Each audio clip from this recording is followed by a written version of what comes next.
BIC Level 2 Diploma in Plumbing Foundation 1. Section 5D/602/2682.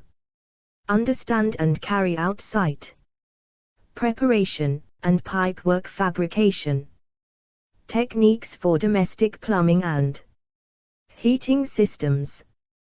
The content of this document is copyright symbol BIC Limited 2020 and may not be copied, reproduced or distributed without prior written consent.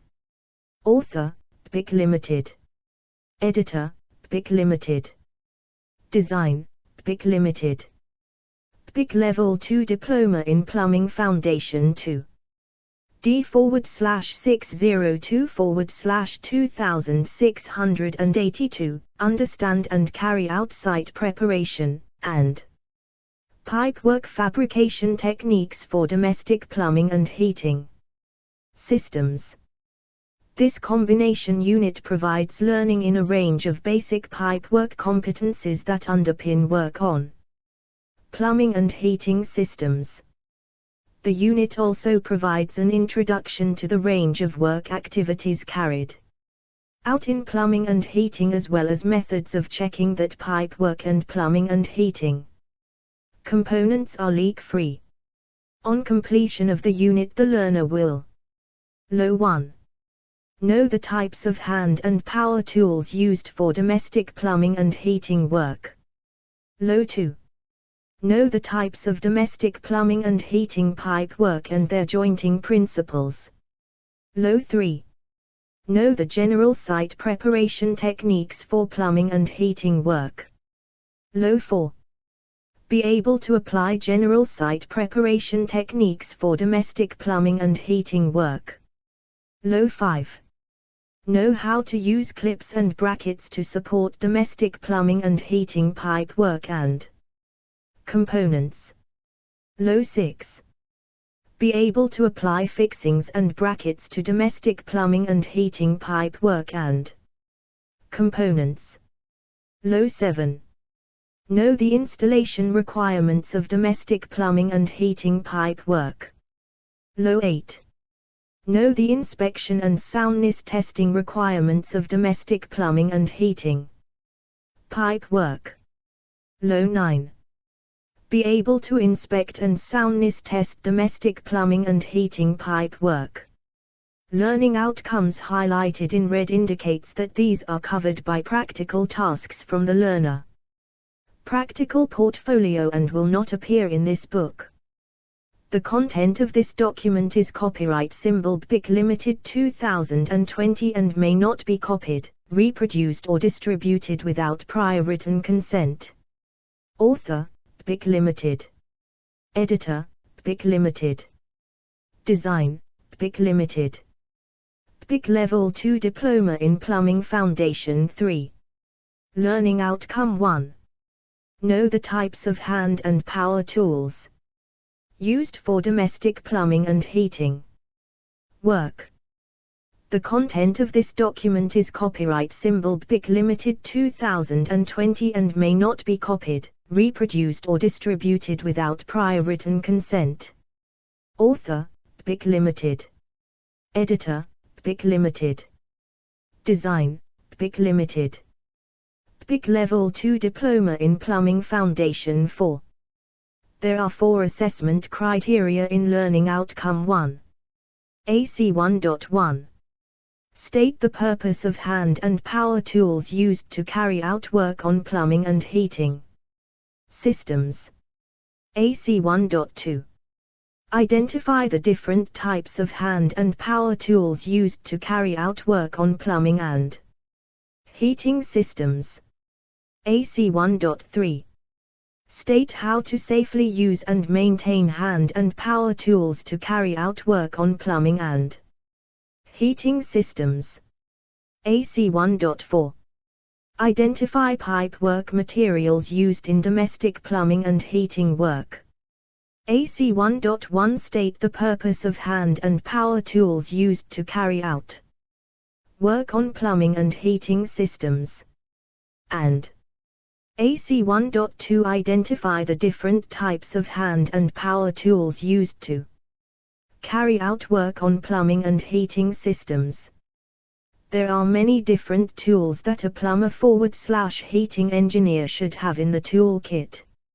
Some general tools such as screwdrivers, saws and hammers, but others are specialized, such as pipe cutters, pipe benders, and soldering equipment. In AC1.1 and AC1.2, we will look at some of the more common tools and their uses, as well as investigating those tools more specific to plumbers and heating engineers. Hand tools. Screwdrivers. Flat blade screwdrivers. Used with slotted screws. The blade of the screwdriver is available in many sizes, and it is important to use the correct sized blade for the size of screw. The content of this document is copyright symbol BIC Limited 2020 and may not be copied, reproduced or distributed without prior written consent. Author, BIC Limited. Editor, BIC Limited. Design, BIC Limited. BIC Level 2 Diploma in Plumbing Foundation 5. Phillips screwdrivers. The Phillips head screwdriver was designed to prevent over-tightening by riding out when the screw became tight, largely superseded by the Posi-drive screwdriver. Screwdrivers. Posi-drive screwdrivers. Similar in appearance to the Phillips screwdriver, except that the head has an 8-pointed star instead of 4. This ensures a better grip in the screw head. It is not compatible with Phillips screws. Star head screwdrivers.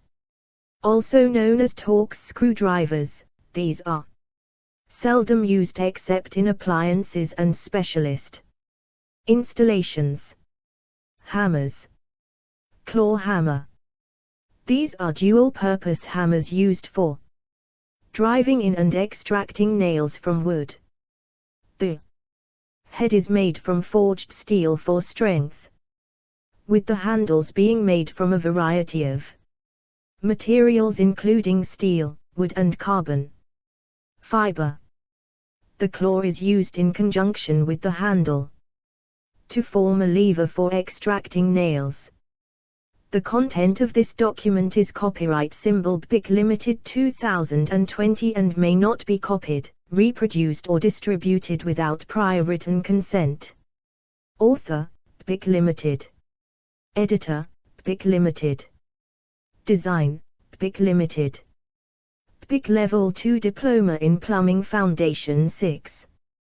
Club forward/lump hammer. Designed for heavy-duty hammering, such as breaking masonry and concrete. Can be used with masonry and bolster chisels. Chisels. Masonry chisels. As the name suggests, masonry chisels, also known as cold chisels, are used with a lump forward/club hammer for breaking masonry and concrete. There are many different types of masonry chisels that can be used for a variety of applications. Chisel types include plugging chisel, bolster chisel and flat cold chisel. Many chisels are now supplied with hand guards to prevent hand injuries when using these tools. Wood chisels. There are many different types of wood chisels available. Plumbers generally use them when notching floor joists. Care should be taken when using these tools as the blades can be extremely sharp, especially when the chisels are new. To prevent injury, always replace the blade guard after use. Grips and pliers. Grips and pliers. Continued. Combination pliers. These are a type of pliers used by electricians and other tradesmen primarily for gripping, twisting, bending and cutting wire and cable. They are also known as lineman's pliers.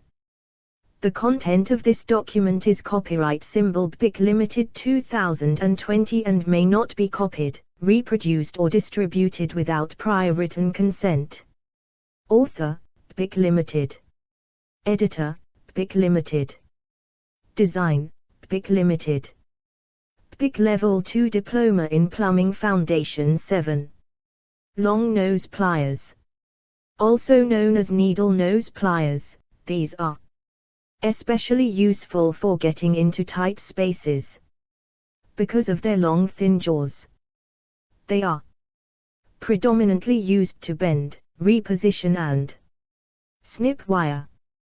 Their long nose gives good control, while the conveniently positioned cutting edge near the pliers joint makes them particularly useful all-round tool. Circlip pliers. Many modern taps and valves have circlips, keeping the head workings in place inside the tap body. Often, the only way these can be safely removed without breaking them is by the use of circlip pliers. Made in a variety of sizes, these are a very useful addition to a plumber's tool kit. Grips and pliers. Water pump pliers. Instantly recognizable as a plumber's general purpose tool, water pump pliers are used to grip, tighten and loosen compression fittings, unions and nuts and bolts. They are available in a range of sizes. It is recommended to have at least 2 pairs in various sizes. Mole grips. Also known as the portable vise, mole grips provide a very secure vise-like grip. They are especially useful for holding materials in a secure position while they are permanently fixed, soldered or welded. The content of this document is copyright symbol BIC Limited 2020 and may not be copied, reproduced or distributed without prior written consent. Author, BIC Limited. Editor, BIC Limited. Design, BIC Limited. BIC Level 2 Diploma in Plumbing Foundation 8. Spanners. Spanners. Continued. Spanners. Spanners. Continued. Spanners. Spanners. Continued. Spanners. Spanners. Continued. Adjustable spanner. Along with water pump pliers, the adjustable spanner is probably the most used tool in a plumber's tool kit. It is generally used to tighten compression fittings and unions, and is particularly useful for use on chromed and gold plated fittings as the smooth jaws do not mark the plating. They can also be used to tighten nuts and bolts. A plumber's tool kit should include 2 or 3 pairs in varying sizes. Ring spanner. Ring spanners are particularly useful when servicing appliances, such as gas boilers and gas fires. The ones shown in the image are ratchet type, which makes the removal of nuts and bolts much easier. Open-ended spanner. Again, open spanners are very useful when servicing appliances. Box spanners. Box spanners are used to tighten taps onto sanitary appliances and kitchen sinks. Larger versions can be used to install and remove immersion heaters. Tap spanner. Tap spanners are used to tighten tap connectors and other compression fittings when they are installed in inaccessible places, such as at the back of a bath, a wash basin or a kitchen sink. There are many different types available. The content of this document is copyright symbol BIC Limited 2020 and may not be copied, reproduced or distributed without prior written consent. Author, BIC Limited. Editor, BIC Limited. Design, BIC Limited. BIC Level 2 Diploma in Plumbing Foundation 9. Wrenches. Wrenches. Footprints. Footprints are a traditional plumber's tool that are used to tighten and loosen nuts, bolts and compression fittings and unions. Care should be taken when using these, as have a tendency to trap the skin on the hands and fingers if not used correctly. Stillson type wrenches. Traditionally, these adjustable wrenches are used by heating engineers and pipe fitters for installing and removing low-carbon steel pipework and fittings. However, most plumbers would also use them from time to time and so are a useful addition to a plumber's tool kit. Various sizes are available. Pipe cutters. Pipe cutters. Pipe slice. Like the name suggests, the pipe slice is a tool for cutting copper tubes from 10 mm up to 28 mm. The stainless steel cutting blade is replaceable.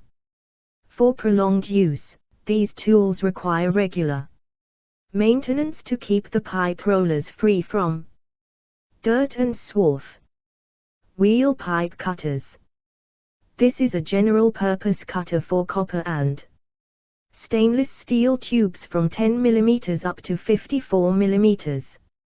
Sizes. Like the pipe slice, the cutting wheels are replaceable and the pipe rollers require regular maintenance to keep them working correctly. There are many different types available.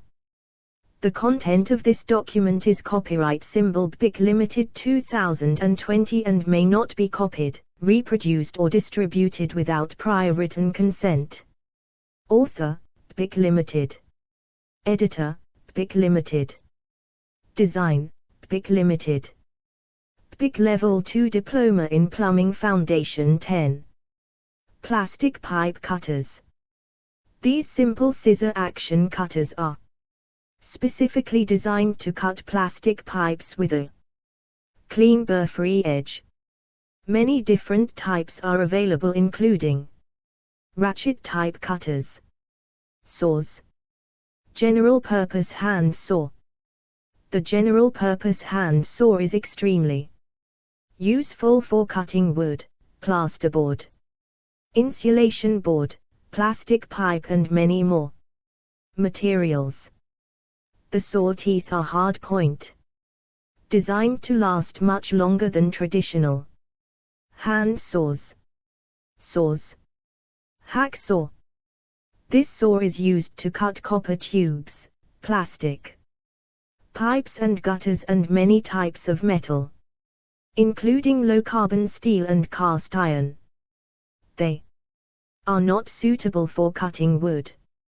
When using a hacksaw, always ensure that the correct blade type is fitted and that the teeth are facing towards the front and that the blade tension is adequate. Junior hacksaw.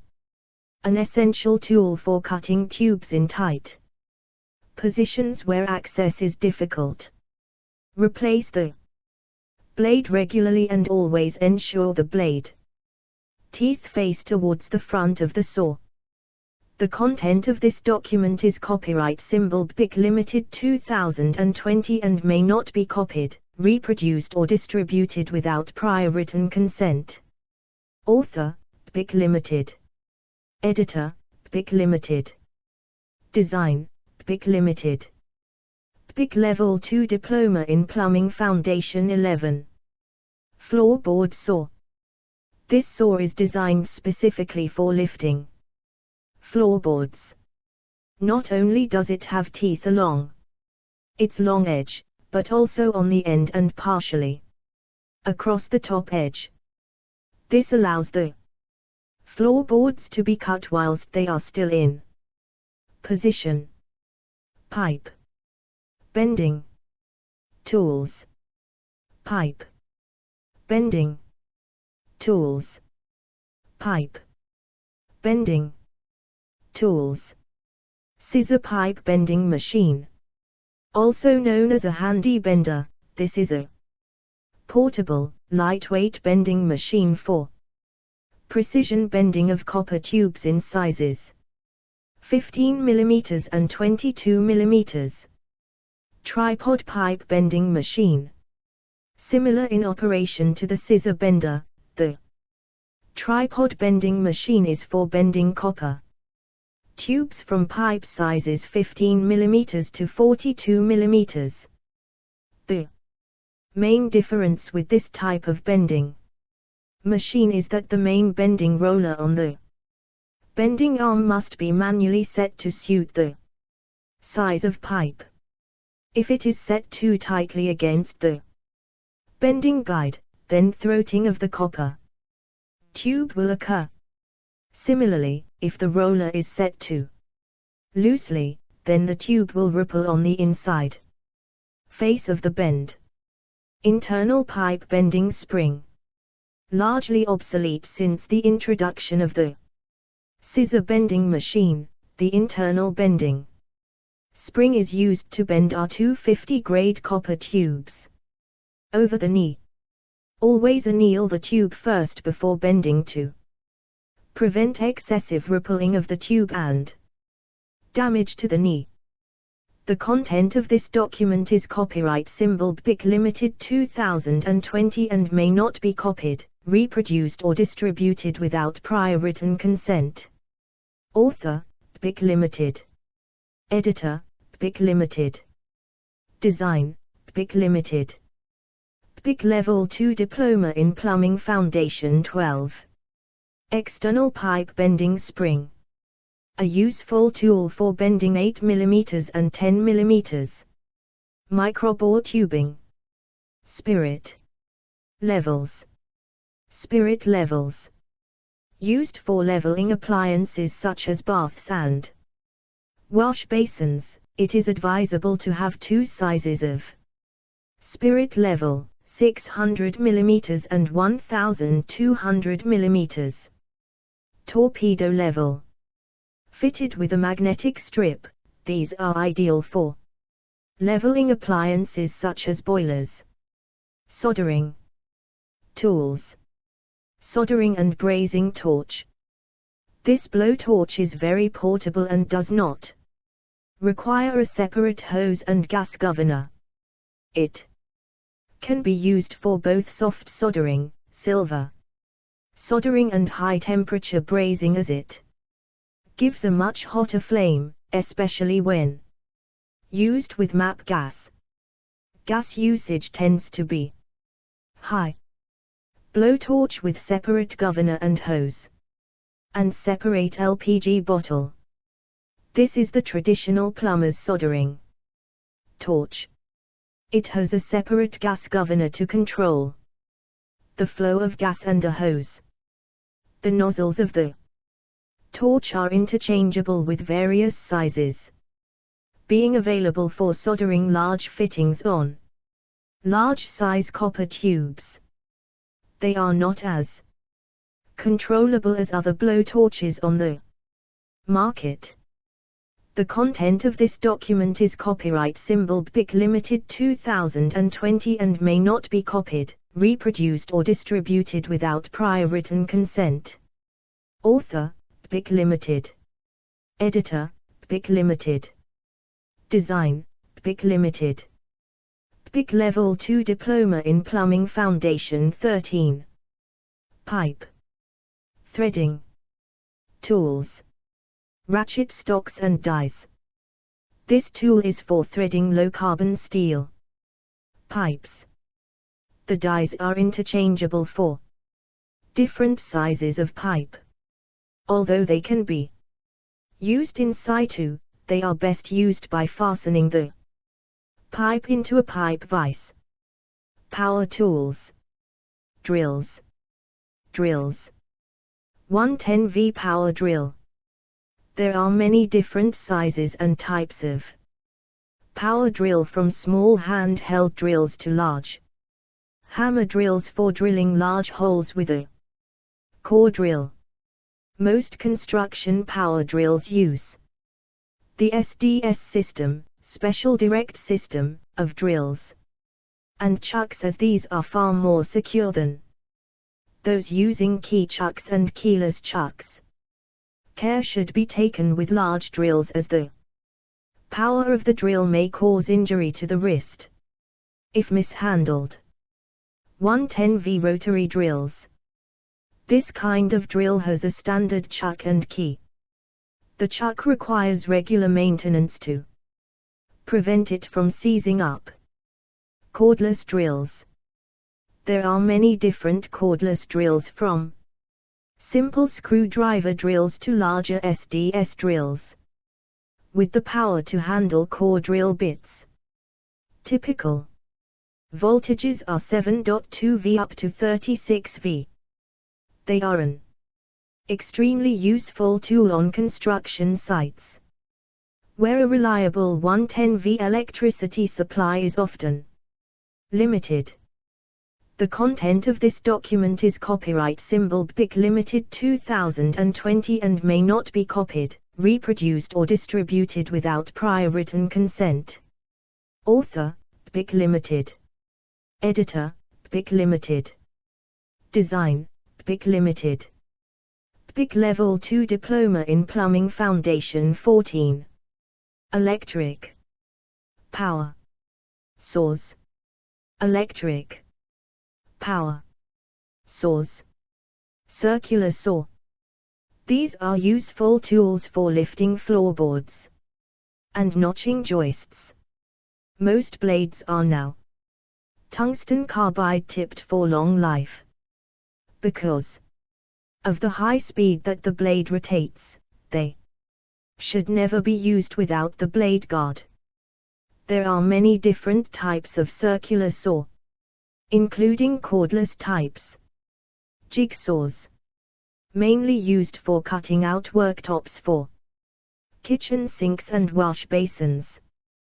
The blades tend to work loose and care must be exercised to ensure that the blade guards are in place before the tool is used. Many different blades are available for both wood, plastics and metals. Both 110V and cordless versions are also available. Reciprocating saws. The reciprocating saw has few uses in the plumbing and heating trades, as it is mainly used for demolition work. However, when used with a metal cutting blade, it can be useful for removing old pipe work, etc. Pipe threading tools. Handheld electric pipe threading tool.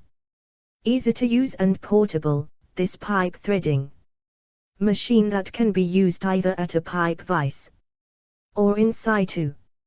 Used for threading low-carbon steel pipes from a 1/2 inch to 2 inch BSP pipe sizes. The content of this document is copyright symbol BPIC Limited 2020 and may not be copied, reproduced or distributed without prior written consent. Author, BPIC Limited. Editor, BPIC Limited.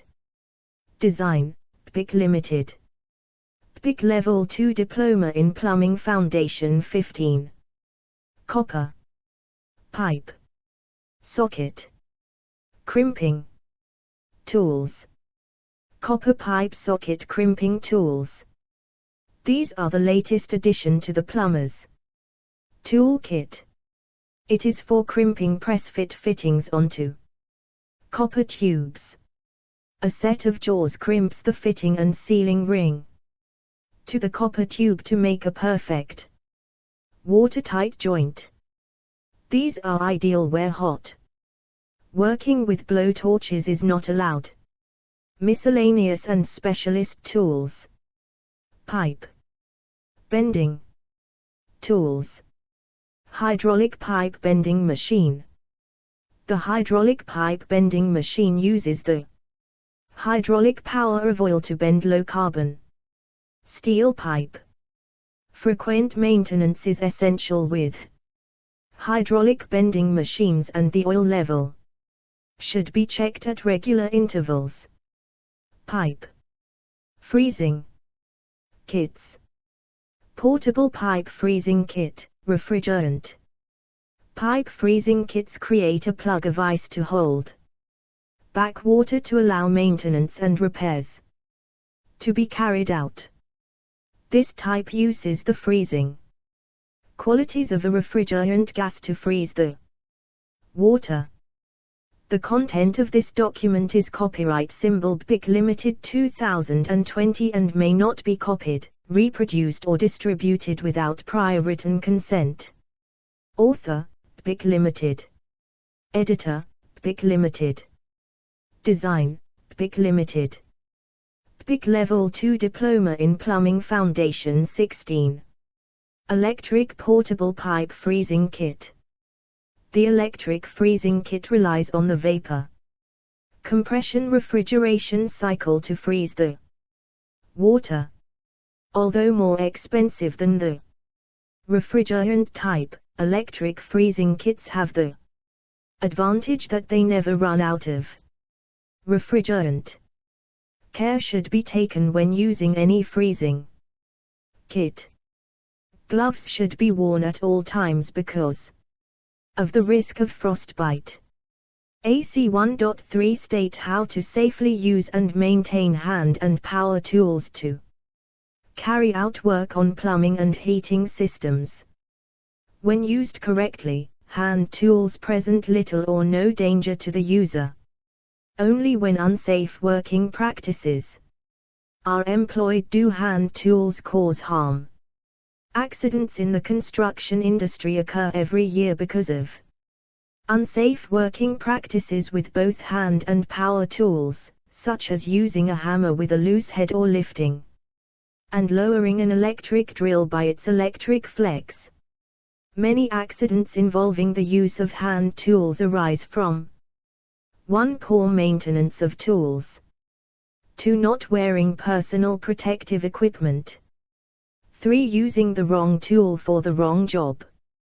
4. Using the wrong technique or using the tool outside of its safety limits. 5. Incorrect use of the tool. For example, A. Using a screwdriver as a chisel. 6. Ignoring manufacturers' operating instructions and health and safety guidance on the safe use of tools. All tools can cause harm, but some tools are more likely to cause injury than others. The most common tools likely to cause injury are any sharp-edged tools such as chisels, saws and knives. Any pointed tools such as screwdrivers and bridles. Hammers can cause severe hand injuries if care is not taken. Wrenches, pliers and grips can trap fingers. Pipe bending machines can cause serious hand injuries if used incorrectly or not left in a safe position. After use, the bending arm should never be left in the raised position. The safety rules to follow when using hand tools are: the content of this document is copyright symbol BIC Limited 2020 and may not be copied, reproduced or distributed without prior written consent. Author, BIC Limited. Editor, BIC Limited. Design, BIC Limited. BIC Level 2 Diploma in Plumbing Foundation 17. 1. Only use tools for the purpose they were designed for. 2. Do not use tools you are not trained to use. 3. Always replace worn or damaged tools. 4. Be careful when using sharp-edged tools and always keep the blades sharp. 5. Keep moving parts oiled and free from dirt. 6. When working at height, make sure your tools are secure. Remember, a falling tool is a dangerous tool. 7. Never put sharp, pointed tools in your pocket. 8. Clean and maintain tools regularly. 9. Use appropriate PPE, i.e. goggles, gloves, etc. when using chisels, drills and saws. Hand tools are an important part of your job. They must be treated, cared for and used in a professional manner. By following these safety rules, many hand tool injuries can be avoided. Use and maintain power tools. Power tools, like hand tools, need regular inspection and maintenance. Remember, power tools should be PAT tested every 3 months. Do's. 1. Inspect the tool, plug and cord before each use for signs of wear or faults. 2. Ensure that the tool is compatible with the voltage of the electrical supply. 3. Make sure the work area is clean, clear of debris and that there is plenty of light. 4. Ensure the correct method of working with power tools. Grip with both hands and take a firm standing position. 5. Store electrical tools in a secure, dry place after use. 6. Keep drill bits and blades in good order and sharp. 7. Use appropriate PPE, i.e. goggles, gloves and ear protection, when using power tools. 8. Always take damaged or incorrectly working tools out of service and tag them as faulty. Don'ts. 1. Do not lift or lower a power tool by its cord. 2. Do not drag a power tool or cable forward/flex across the floor. 3. Do not use power tools that are visibly damaged or working incorrectly. 4. Do not use power tools in wet conditions. 5. Never use indoor-type extension cables in outside conditions. 6. Do not change blades or drill bits with the tool plugged in. Always switch off and remove the tool from the power supply first. 7. Do not use power tools without the guards forward/blade covers in place. 8. Do not overreach when working with power tools at height. The content of this document is copyright symbol BIC Limited 2020 and may not be copied, reproduced or distributed without prior written consent. Author, BIC Limited. Editor, BIC Limited. Design, BIC Limited. BIC Level 2 Diploma in Plumbing Foundation 18. Advert. The content of this document is copyright symbol BIC Limited 2020 and may not be copied, reproduced or distributed without prior written consent. Author, BIC Limited. Editor, BIC Limited. Design, BIC Limited. BIC Level 2 Diploma in Plumbing Foundation 19. Learning Outcome 2. Know the types of domestic plumbing and heating pipe work and their jointing principles. The content of this document is copyright symbol BIC Limited 2020 and may not be copied, reproduced or distributed without prior written consent. Author, BIC Limited. Editor, BIC Limited.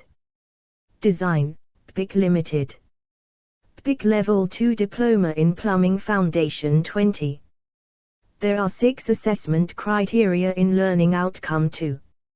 AC 2.1.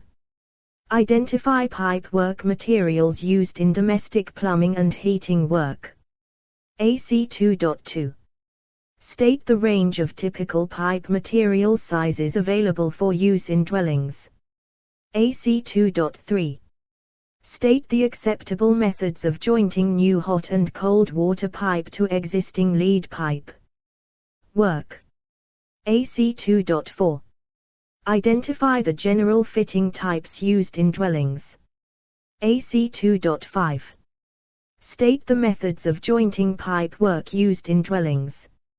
AC 2.6. State the methods of bending pipe work used in dwellings. AC 2.1. Identify pipe work materials used in domestic plumbing and heating work. and AC2.2 state the range of typical pipe material sizes available for use in dwellings. Copper tubes to PSN 1057. Copper tube is manufactured to PSN 1057 and has been used in UK plumbing systems since the 1940s. The type of copper used is today phosphorus oxidized copper that has a minimum copper content of 99.9%. Deoxidized copper has a melting point of 1083 OC and can be soldered, brazed and welded with ease. Between 20 OC and 100 OC it has a linear expansion rate 0.000000166 per OC. Chromium-coated copper tube is available where there are aesthetics considerations and plastic-coated copper. Copper tube pipe sizes for R250 grade tube. NOM. Diameter. Millimeter.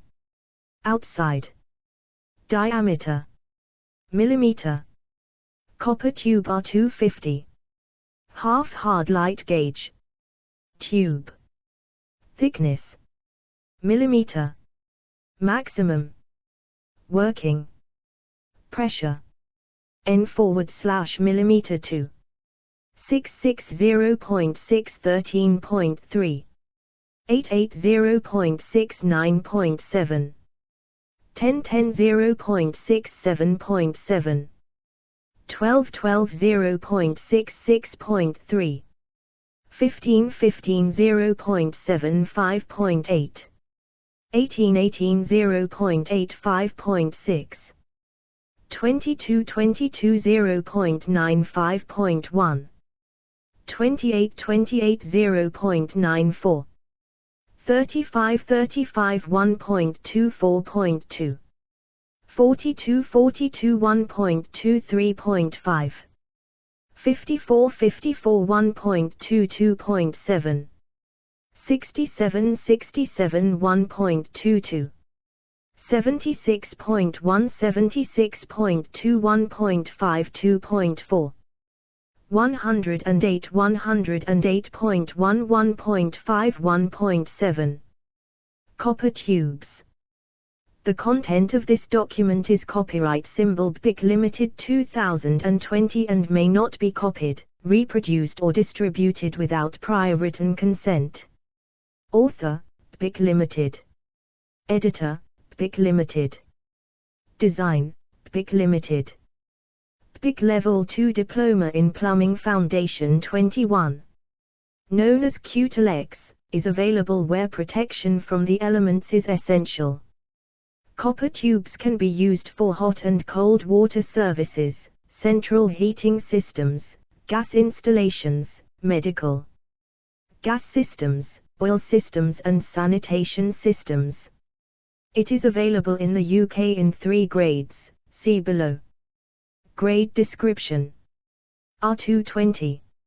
Soft copper tube, funneled and supplied in coils from 10 m to 50 m in length.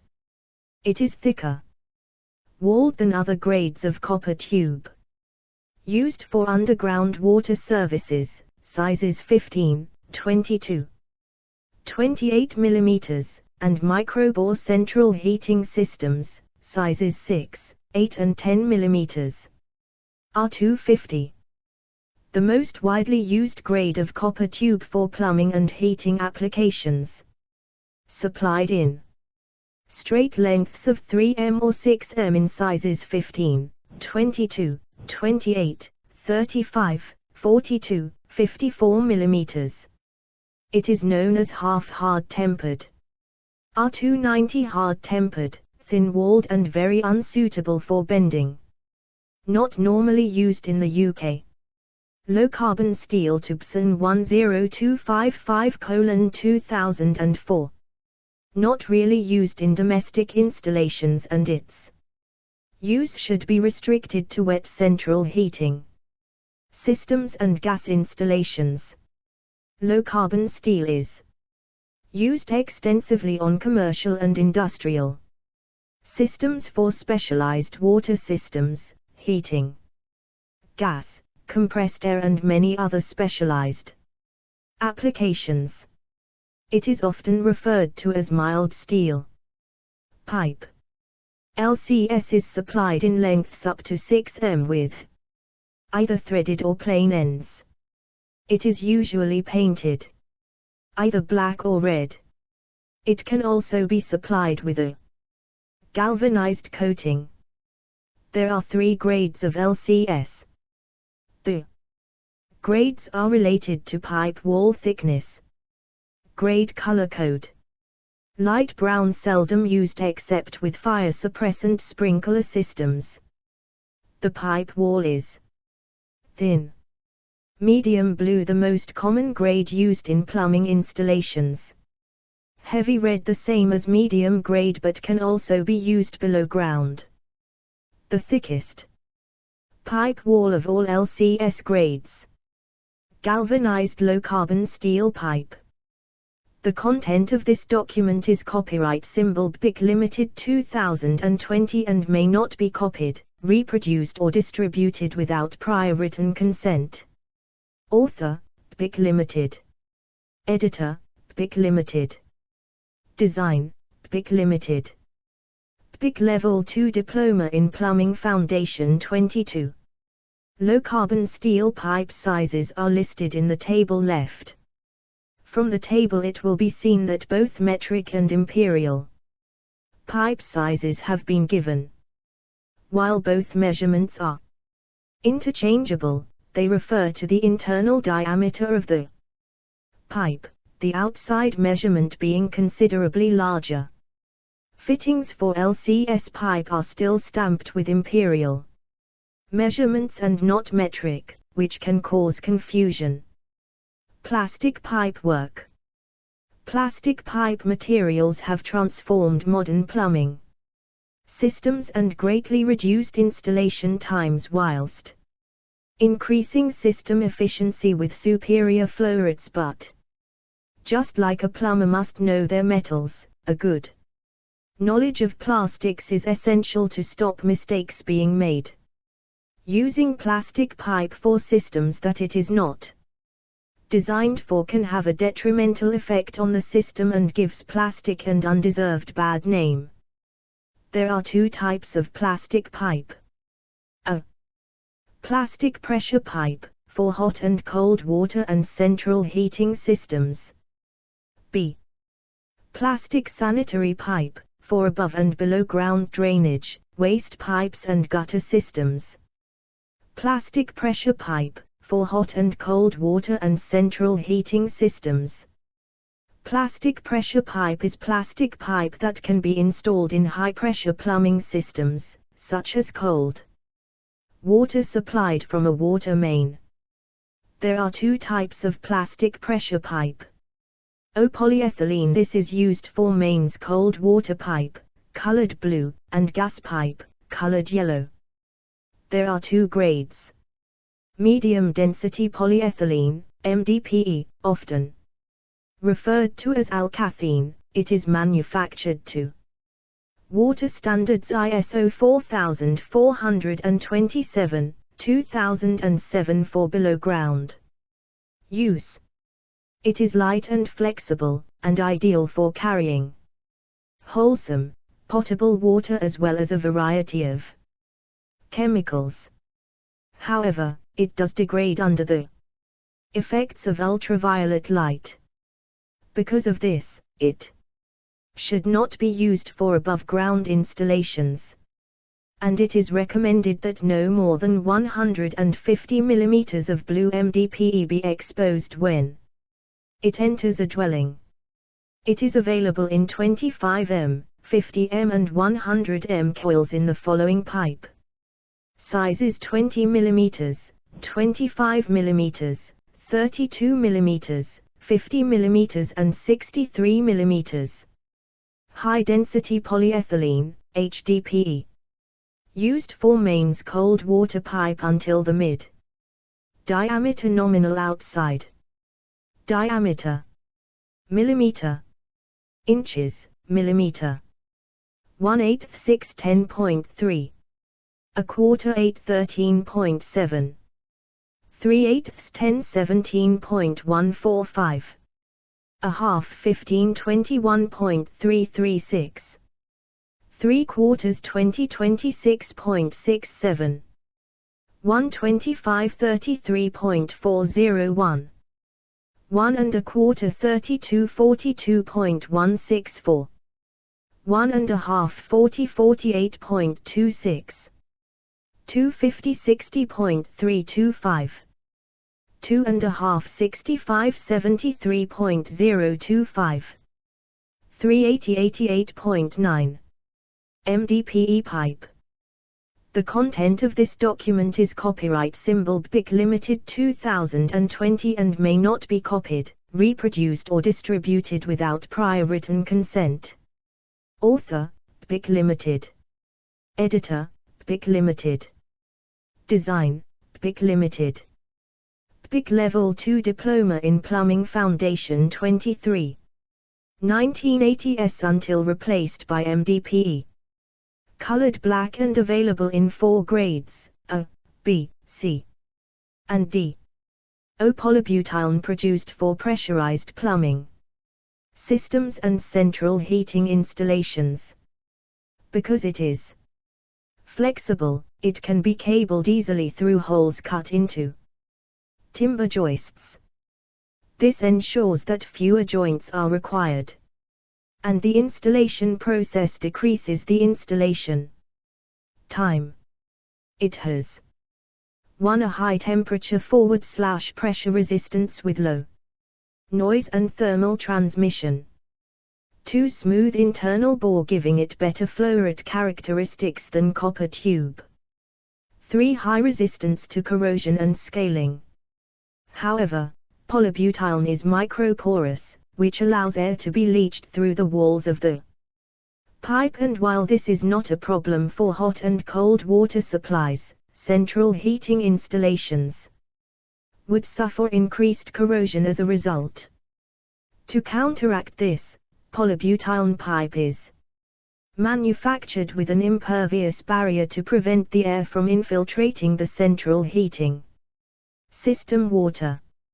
It is available in sizes 10 mm, 15 mm, 22 mm and 28 mm in straight lengths of 3 m, and coils of 25 m, 50 m and 100 m lengths. The pipe sizes are compatible with copper tubes too. PSN 1057 meaning standard compression fittings can be used. Plastic sanitary pipe, for above and below ground drainage, waste pipes and gutter systems. Modern sanitary plumbing systems utilize modern materials. This involves the use of plastics of one type or another. Plastics have an extremely smooth internal surface, which helps the flow rate when compared to more traditional materials such as cast iron and clay pipes. There are 4 types of plastics that are used extensively in modern sanitary systems. PVCU unplasticized polyvinyl chloride. Manufactured to BS 4514, PVCU pipes are used mainly for above and below ground sanitation systems, soil and vent pipes, waste pipes and overflows, push fit and solvent weld fittings, gutter systems and rainwater pipe work. Despite its good resistance to ultraviolet light, PVCU can suffer from photodegradation and its coefficient of linear expansion is high. It is available in the following sizes: 150 mm and 110 mm for soil pipes, vent pipes and below ground drainage systems. 50 mm, 40 mm and 32 mm for waste pipes. 22.1 mm for overflow pipes. Polybutylene pressure pipe. The content of this document is copyright symbol BIC Limited 2020 and may not be copied, reproduced or distributed without prior written consent. Author, BIC Limited. Editor, BIC Limited. Design, BIC Limited. BIC Level 2 Diploma in Plumbing Foundation 24. PV-CMU Modified Unplasticized Polyvinyl Chloride. Manufactured to BS 5255, PV-CMU is mainly used for solvent weld waste and overflow pipes. It has better performance than other plastics at high temperature and is much more durable than PVCU. It is available in the following sizes: 50 mm, 40 mm and 32 mm for waste pipes. 22.1 mm for overflow pipes. ABS acrylonitrile butadiene styrene. Mainly used for soil and vent pipes and mains cold water pipe work. It is much tougher than PVCU, possessing good impact and mechanical strength but degrades quickly when exposed to ultraviolet light. The jointing methods and sizes are the same as PVCU. Polypropylene. One of the most widely used plastics in the plumbing industry, polypropylene is used for waste pipes, cisterns, WC siphons and overflow pipe work. Unlike the other three types of plastic, polypropylene cannot be solvent welded. Jointing is normally either push fit or compression fittings. AC 2.3 state the acceptable methods of jointing new hot and cold water pipe to existing lead pipe work. Lead pipe was used extensively in plumbing for hundreds of years, but as we discovered in the Health and Safety Unit, lead is a highly toxic substance. Because of this, its use declined when safer alternatives, such as copper pipe, became available in the 1940s and 1950s. Finally, in 1986, its use was banned under the new 101 Model Water Bylaws. There are, however, still many thousands of homes and businesses still connected to a lead mains cold water supply, and there will be situations where these will need to be repaired or replaced. The old practice of wiping a lead solder joint with a moleskin wiping cloth has also been prohibited by the Water Supply, Water Fittings, Regulations 1999, and so alternative methods have had to be developed. There are two main lead to copper / plastic jointing alternatives. The leadlock compression fitting. The Filmac universal transition coupling. The leadlock compression fitting. Leadlocks are the most common fitting used to convert lead pipe to copper / polybutylene pipe. Connection is made via a rubber O-ring being compressed against the lead pipe. There are 6 parts to this fitting. The fitting body, made of brass, the physical connection between the copper and the lead pipes. A compression nut to hold the lead and copper pipes to the fitting body. A rubber sealing ring to make the seal to the lead pipe. A copper compression ring or olive to make the seal between the copper and the fitting body. A copper grab ring to prevent the lead from pulling out of the joint. The content of this document is copyright symbol BIC Limited 2020 and may not be copied, reproduced or distributed without prior written consent. Author, BIC Limited. Editor, BIC Limited. Design, BIC Limited. BIC Level 2 Diploma in Plumbing Foundation 25. A friction ring to prevent the tightening process from destroying the rubber sealing ring. The most common problem with leadlocks is establishing the correct size of the lead pipe. Lead pipe was generally bought by weight as well as size. The following size / weights were common: 3 / 8, 5 pound. 1/2, 6 pound. 1/2, 7 pound. 3/4, 8 pound. 3/4, 9 pound. It is therefore important to know the size/weight of the pipe before buying the lead lock. This was usually stamped into the outside wall of the pipe at regular intervals, making a lead lock joint. 1. Firstly, the lead pipe must be as round as possible. This can sometimes prove difficult, especially when lead has been buried in floors or underground for many years. If the pipe isn't round, the fitting may be difficult to push onto the pipe and the rubber sealing ring may not seal properly and the fitting will leak. 2. Any markings on the pipe must be removed with a file or a rasp and ensure that the end of the pipe is cut square. 3. Disassemble the fitting and slide the compression nut over the pipe. Follow this with the grab ring, the friction ring and finally the rubber sealing O-ring. 4. Slide the fitting onto the end of the pipe, ensuring that it travels all the way to the pipe stop in the fitting. 5. Now, slide the compression nut /grab ring /friction ring /O-ring combination up to the fitting and turn in a clockwise direction until the fitting is hand tight. 6. Tighten the compression nut with an adjustable spanner. Hold the fitting body with a second spanner to stop it from turning. The compression nut will wind down, compressing both the rubber O-ring to make the seal and the grab ring, which will bite slightly into the lead, preventing it from blowing off. When the system is pressurized with water, the friction ring will prevent over-tightening of the fitting. 7. When this is completed, the copper end of the fitting can be completed by following the method for making a compression joint, outlined later in this unit. 8. Turn on the water slowly and test the completed joint. Important point: whilst lead locks are a recognized method of making lead to copper joints, it must be a lead lock fitting.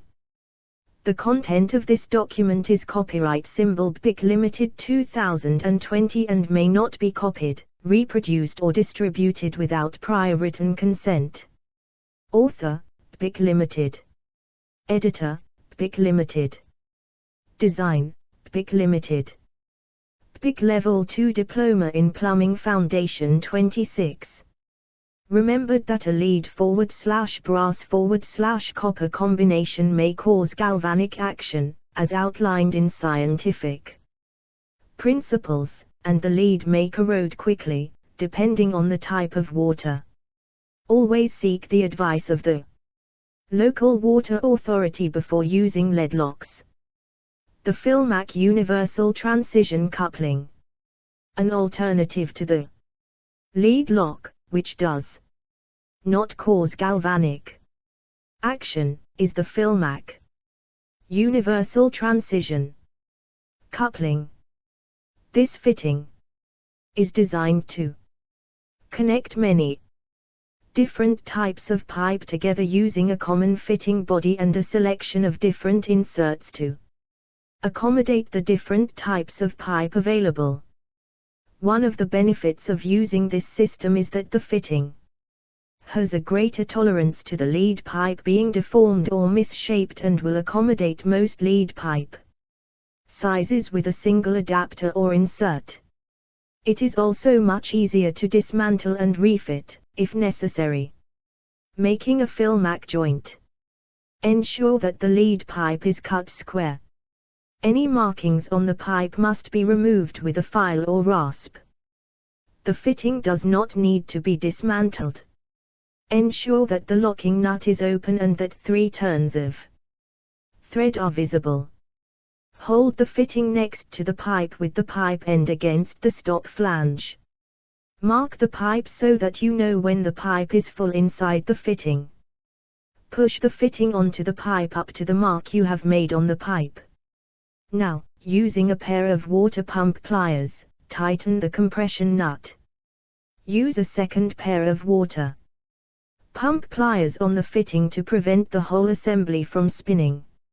Ensure that the joint is fully tightened, and once both ends of the fitting are complete, slowly turn on the water up to full pressure and check for leaks. AC 2.3 Identify the general fitting types used in dwellings. For a plumber to be able to their job, they must be able to identify and select the correct fitting for the installation.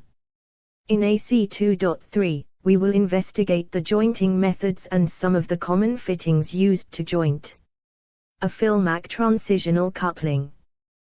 The content of this document is copyright symbol BIC Limited 2020 and may not be copied, reproduced or distributed without prior written consent. Author, BIC Limited. Editor, BIC Limited. Design, BIC Limited. BIC Level 2 Diploma in Plumbing Foundation 27. Copper pipe, mild steel pipe and plastic pipes. The fitting types shown are not extensive and manufacturers' data sheets and fittings catalogs should be consulted. Common fittings for copper tubes: Forbson 1057 copper tube. Fitting compression. Capillary end. Feed. Capillary. Integral. Solder ring. Push fit press fit.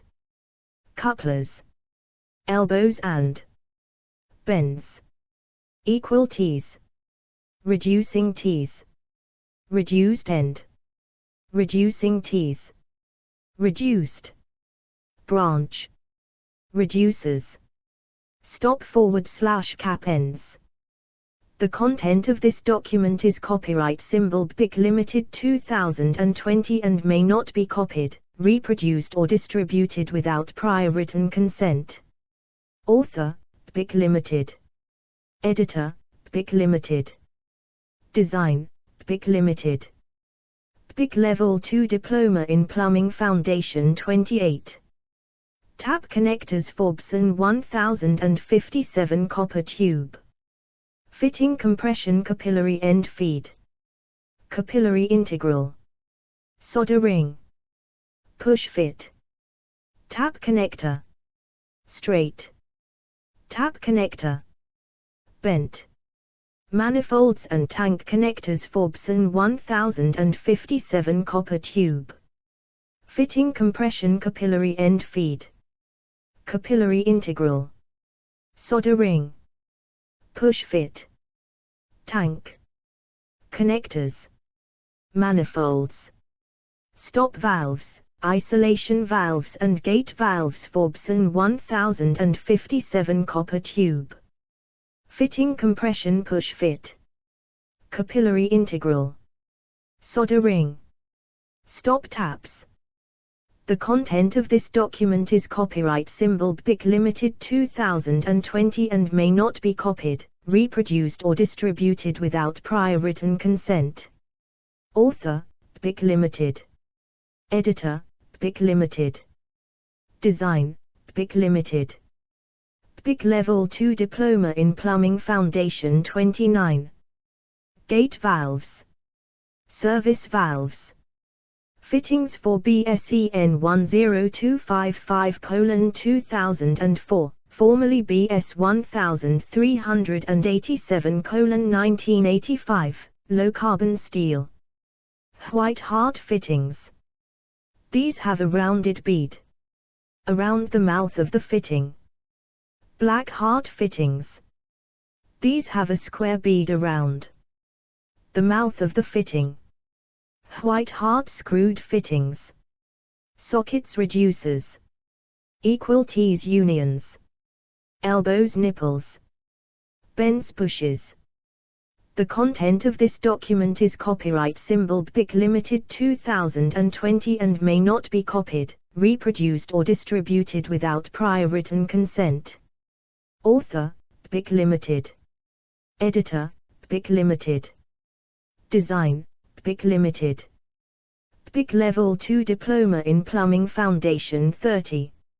M/F elbows, plugs and caps. Pitcher tees. Fittings for plastic pressure pipe. All fittings HEP 20. Couplers elbows. Equal tees. Reducing tees. Reduced end. Reducing tees. Reduced branch. Reducers. Tap connector manifolds. Tank connectors, service valves. The content of this document is copyright symbol BIC Limited 2020 and may not be copied, reproduced or distributed without prior written consent. Author, BIC Limited. Editor, BIC Limited. Design, BIC Limited. BIC Level 2 Diploma in Plumbing Foundation 31. Stop ends insert. Fittings for plastic sanitary pipe. Fitting. Soil. Solvent weld. Soil. Push fit. Waste. Solvent weld. Waste. Push fit. Waste, universal. Socket. Knuckle. Bend. Large. Radius. Bend. Push fit only. Junction. T. 135 Bend. Reducers. The content of this document is copyright symbol BIC Limited 2020 and may not be copied, reproduced or distributed without prior written consent. Author, BIC Limited. Editor, BIC Limited. Design, BIC Limited. BIC Level 2 Diploma in Plumbing Foundation 32. Boss. Pipe. Access. Boss. Patch. Boss / strap. Boss. Traps. P-trap, S-trap. Antisiphon. Trap. Bottle trap, shower trap, running trap. Bath trap, inline trap. Washing machine trap. AC 2.5 state the methods of jointing pipe work used in dwellings. In AC 2.3, we looked at the different fittings available in copper, low-carbon steel and plastics. In AC 2.4, we will look at the methods we use to make a watertight, leak-free joint. Jointing copper tubes. There are 4 methods of jointing copper tube used frequently in plumbing and heating systems. A. Capillary, PSN 1254, 1998. A.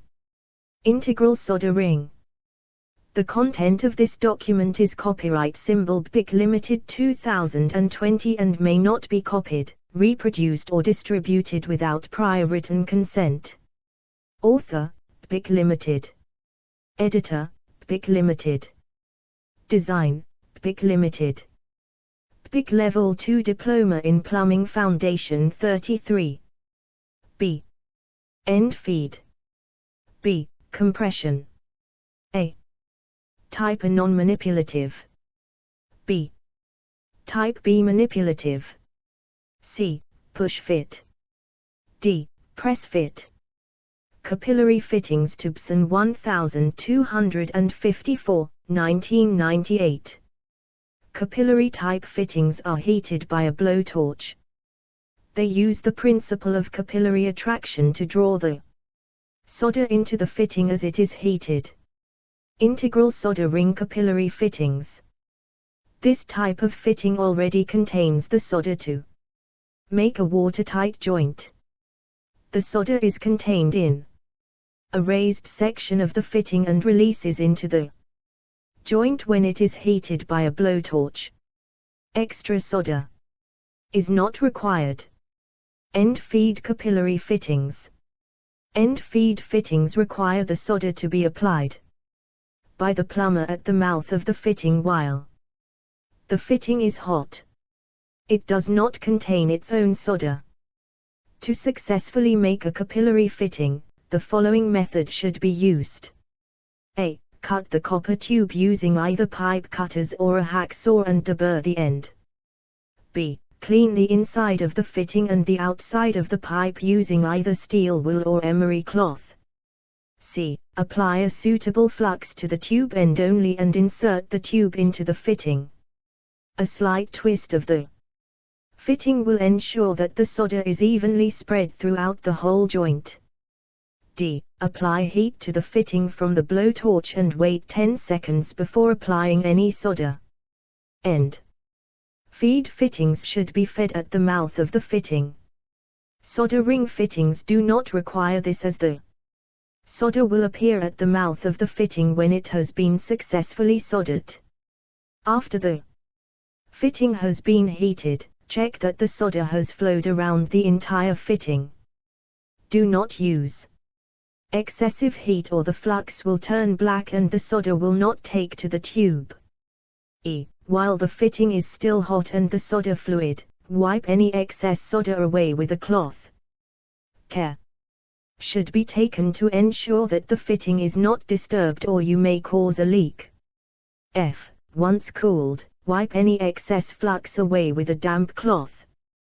The content of this document is copyright symbol BIC Limited 2020 and may not be copied, reproduced or distributed without prior written consent. Author, BIC Limited. Editor, BIC Limited.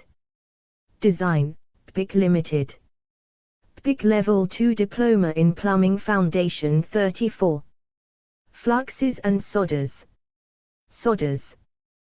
The Water Supply, Water Fittings, Regulations 1999 require that only lead-free solders are used when installing hot and cold water supply.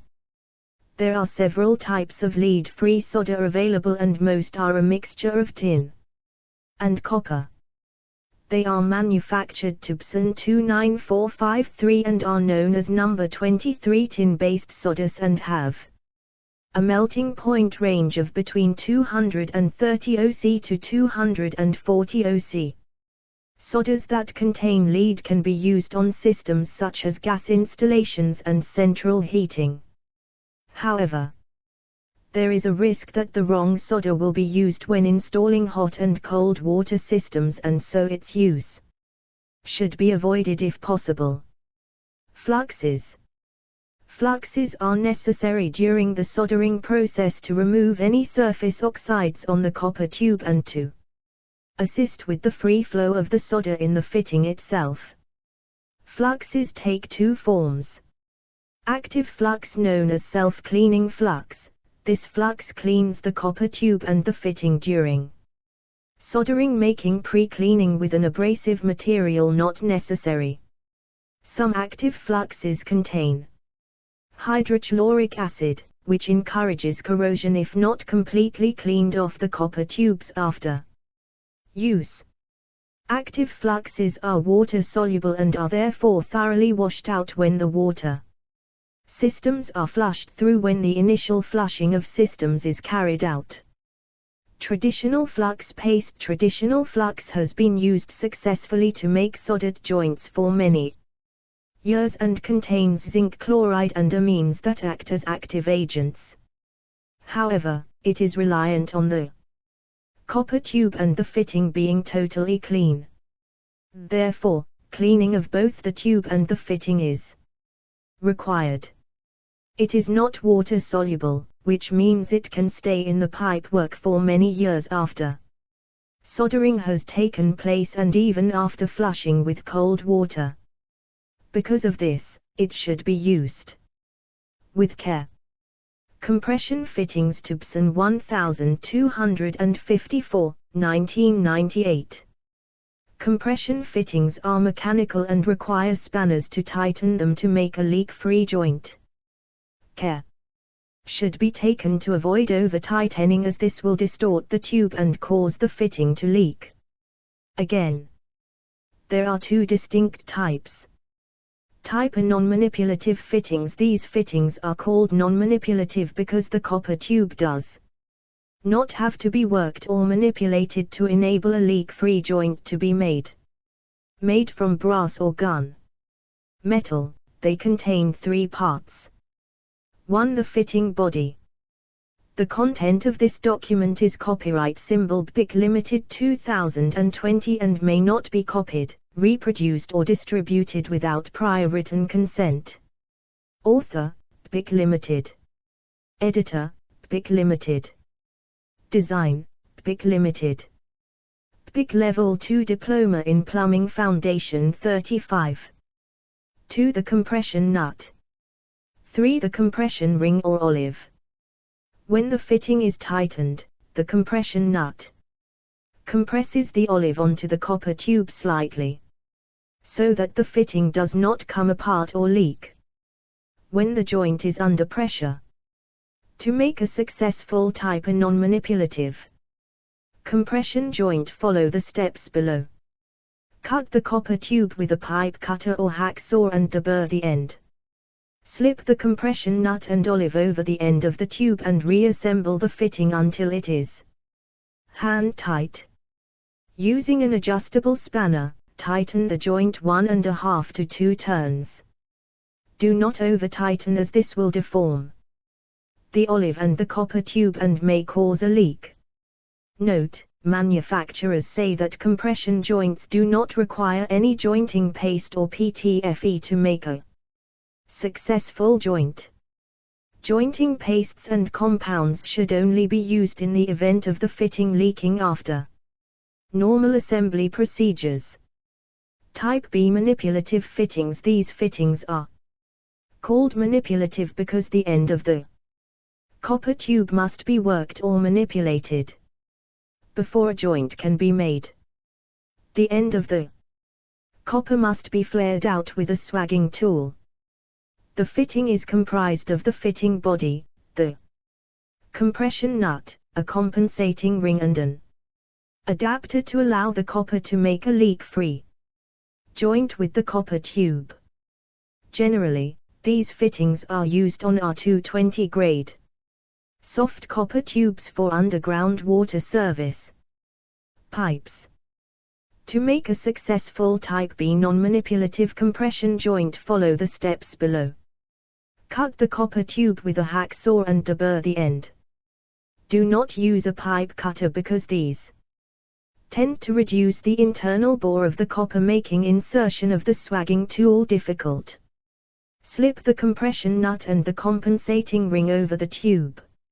Insert the swagging tool into the pipe end and strike 2 or 3 times with a hammer.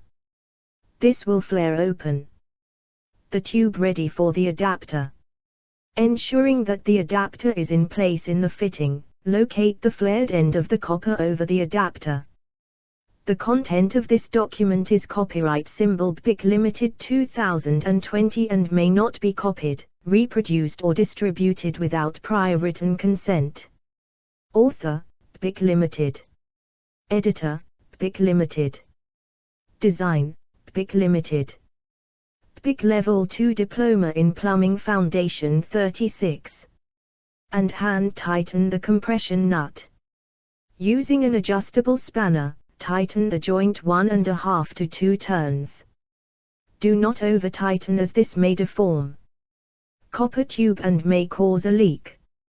Compression fittings are manufactured from duplex brass, gunmetal or corrosion-resistant, DZR, brass and can be used on hot and cold water systems, central heating installations and gas pipe work. Brass is an alloy made from copper and zinc. Gunmetal is a type of bronze, an alloy of copper, tin, and zinc. Push-fit fittings for copper tubes. Push-fit fittings rely on a stainless steel grab ring and a neoprene rubber seal O-ring to make a successful joint. The grab ring holds the joint together, whilst the rubber sealing ring prevents any leakage. There are a number of similar types available and all use this method of jointing. Some fitting types are demountable. In other words, they can be taken off the tube for reuse with the aid of a special demounting tool. Under normal working conditions, the pressures in the table above are applicable. The fitting itself is made from either copper or corrosion-resistant brass, DZR, and some manufacturers use gunmetal, also corrosion-resistant. To make a successful push-fit joint, follow the steps below. Cut the tube with a tube cutter. The tube needs to be rounded and slightly beveled at the end for ease of inserting it into the fitting. Do not use a hacksaw as the roughness of the tube may damage the rubber sealing ring. At this stage, it is better to offer the tube against the fitting and mark the fitting depth on the tube with a pencil or marker. This is so you can check to make sure that the tube is fully in the socket once the joint has been completed. Apply a little silicone lubricant onto the end of the fitting and push the tube fully inside the socket until resistance is felt. Check against the mark on the tube to ensure that the fitting is fully on the tube. Temperature not exceeding maximum working pressure 30 C 16 bar, 65 C 10 bar, 90 C 6 bar. A non-demountable push fit fitting. A demountable push fit fitting. The content of this document is copyright symbol BIC Limited 2020 and may not be copied, reproduced or distributed without prior written consent. Author, BIC Limited. Editor, BIC Limited. Design, BIC Limited. BIC Level 2 Diploma in Plumbing Foundation 37. Press fit fittings for copper tubes. Press fit fittings are the latest fitting type for copper tubes to become available. They use a special electrical crimping tool to crimp the fitting onto the tube to ensure a watertight and secure joint.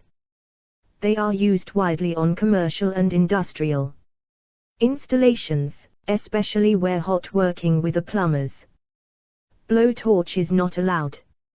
As can be seen by the photograph left, the fittings contain a rubber O-ring seal and a grab ring to ensure pipe security and water tightness. Tube sizes available range from 12 mm up to 108 mm. Press fit can be successfully used on hot and cold water installations, heating systems, chilled water installations and solar hot water systems. For gas installations, a special fitting with a yellow O-ring seal is available. Jointing low-carbon steel pipes, BSEN 10255:2004. There are three methods that are used to join LCS pipes. Screw-threaded joints using British Standard Pipe, BSP, threads. BSEN 1022681:2004, BSEN 10226.2:2005, BSEN 10226-3:2005. Compression joints using a special compression fitting. Welded joints. These are outside the scope of plumbing work and will not be discussed here.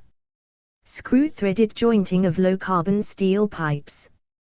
The screw threads on low-carbon steel pipes and fittings are manufactured to BSEN 1025 pipes threads, where pressure-tight joints are made on the threads.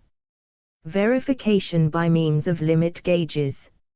Low-carbon steel pipe is usually supplied from the manufacturers with threads already cut onto the ends of the pipe. Additional threads are cut using either manual stocks and dies or electric threading machines. There are two types of thread used.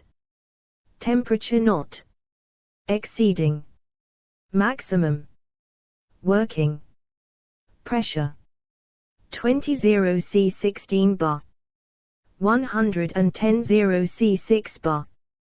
The crimping tool and press fit fitting. The content of this document is copyright symbol BIC Limited 2020 and may not be copied, reproduced or distributed without prior written consent. Author, BIC Limited. Editor, BIC Limited. Design, BIC Limited. BIC Level 2 Diploma in Plumbing Foundation 38. Tapered threads. This is the standard thread cut onto the ends of LCS pipes and black heart male fittings.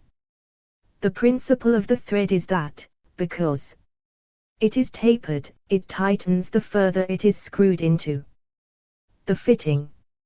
However, with some fittings this can either lead to the fitting stretching or, at worst, the fitting fracturing.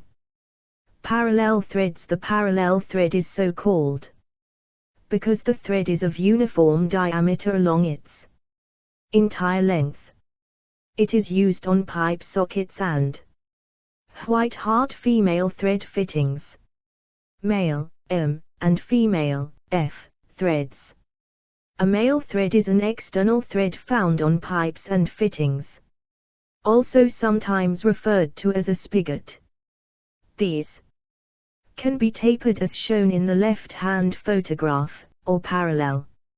A male thread. A female thread. There are two types of fittings for use on low-carbon steel pipes that use these two distinct thread types. Fittings for LCS are manufactured from malleable iron to BSEN 10242 and BS 1256.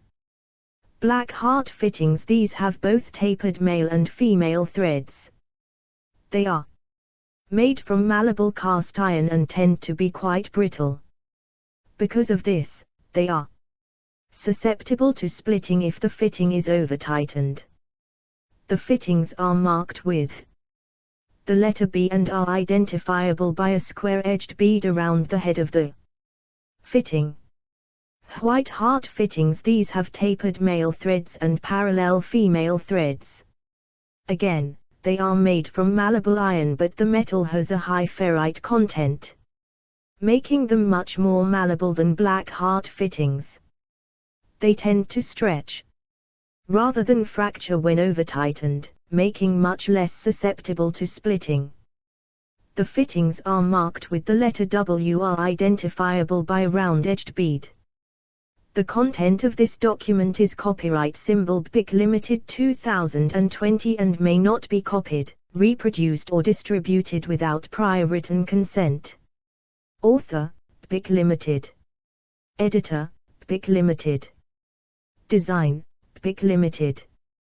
BIC Level 2 Diploma in Plumbing Foundation 39. Around the head of the fitting. Jointing compounds, pastes and tapes. When a fitting has been made onto a length of pipe, 1.5 to 2 threads should be visible when the joint is completed.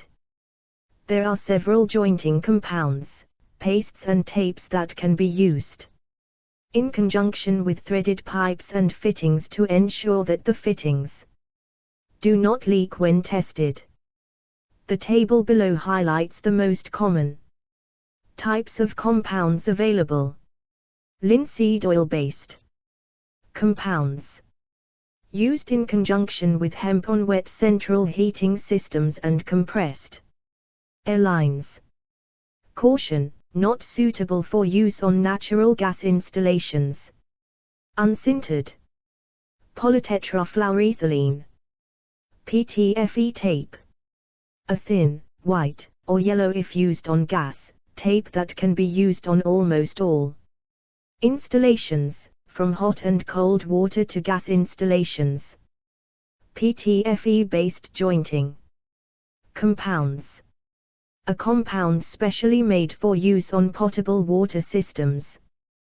Caution, not suitable for use on natural gas installations. Haldite jointing compound. A universal compound that can be used on most installation types such oil, gas, hot and cold water, central heating, compressed air lines and vacuum lines. Manganese paste. Specialist compounds for use with high-temperature hot water and steam. Installations. Graphite paste. Gas seal paste. A compound specifically made for use with natural gas and LPG installations. Compression jointing of low carbon steel pipes. Compression fittings for low carbon steel are a fairly recent addition to the LCS jointing methods. They differ from copper compression joints in having a rubber compression ring to seal the joint, rather than a brass olive. Figure 1, joint with 2 threads showing a compression fitting for steel pipe. The content of this document is copyright symbol BIC Limited 2020 and may not be copied, reproduced or distributed without prior written consent. Author, BIC Limited. Editor, BIC Limited. Design, BIC Limited. BIC Level 2 Diploma in Plumbing Foundation 40. A brass stop-top for MDPE pipe. Push-fit fittings for plastic pressure pipe. Jointing plastic pressure pipes. There are 3 types of plastic pressure pipes used by plumbers. Polyethylene, PE, HDPE and MDPE. Cross-linked polyethylene, PX. Polybutylene, PB. Each of these different materials can be jointed by the same techniques. 1 push-fit plastic push-fit fittings use the same method of jointing as seen earlier. The main difference here is that, because the pipe wall is relatively soft, the pipe requires reinforcing with a stiffened pipe insert to prevent the fitting from pulling off when the water is under pressure. Polyethylene cross-linked polyethylene. Speed fit. Polybutylene. HEP 2 compression for MDPE pipe compression fittings for MDPE come in 2 different styles. A. Compression fittings made from brass. These are specifically made to fit the diameters of MDPE pipe. The method of installation is the same as the compression fittings mentioned earlier, but with one exception. The pipe requires a copper or nylon insert to be placed inside the pipe to strengthen the pipe wall. Because these are used on underground water supplies, they are made from corrosion-resistant brass or gunmetal. B. Compression fittings made from plastic, Filmac. These are designed so that any kind of pipe from MDPE, HDPE, copper, etc. can be joined to other different pipework materials. The pipe fitting remains the same, but each different pipe material has a different color-coded insert. MDPE compression brass. The content of this document is copyright symbol BIC Limited 2020 and may not be copied, reproduced or distributed without prior written consent. Author, BIC Limited. Editor, BIC Limited. Design, BIC Limited. BIC Level 2 Diploma in Plumbing Foundation 41. Using compression fittings on PX and PB. Both PX, Speed Fit, and PB, HEP 2, are manufactured to standard copper tube sizes, 10 mm, 15 mm, 22 mm. This means that standard compression fittings for copper tubes to BSEN 1254 can be used to joint them, provided a pipe insert is used inside the pipe to support the pipe wall. The method of use and installation is the same as for copper tubes. Jointing plastic soil and waste pipes. There are 3 basic methods of jointing soil and waste pipes. These methods depend on the pipe material. They are 1. Solvent weld for PVCU and ERPS soil and waste pipes. 2. Push fit. A for PVCU waste pipes. B. For polypropylene waste pipes. 3. Compression, a universal fitting to connect pipework of differing materials. Solvent weld for PVCU and ABS soil and waste pipes. Solvent weld fittings use a solvent cement that literally melts the surface of the plastic and fuses the fitting and the pipe together. Care should be taken when using solvent weld adhesive, as the fumes given off can be overpowering. It is recommended that its use should only be restricted to outside or a well-ventilated room. To make a solvent weld joint on PVCU, mu PVC and ABS, the following procedure should be followed. 1. Cut the pipe with either a hacksaw or a multipurpose saw and remove the burr from the inside and outside of the pipe with a file. 2. Wipe the dirt and manufacturer's oils off the pipe with a clean, soft cloth. 3. Clean the inside of the socket and the outside of the pipe with the correct solvent cleaner. 4. Apply the solvent weld cement to the inside of the socket first, and then to the outside of the pipe. This will allow more time to make the joint, as the cement cures much quicker when exposed to air. 5. Insert the pipe into the socket and slowly twist it into place. The twisting action allows for an even spread of cement throughout the socket. 6. Wipe off any excess cement with a clean, dry cloth. After completion, the joint must be left up to 24 hours before testing can begin. Solvent weld soil fitting solvent cement solvent cleaner. The content of this document is copyright symbol BIC Limited 2020 and may not be copied, reproduced or distributed without prior written consent. Author, BIC Limited. Editor, BIC Limited.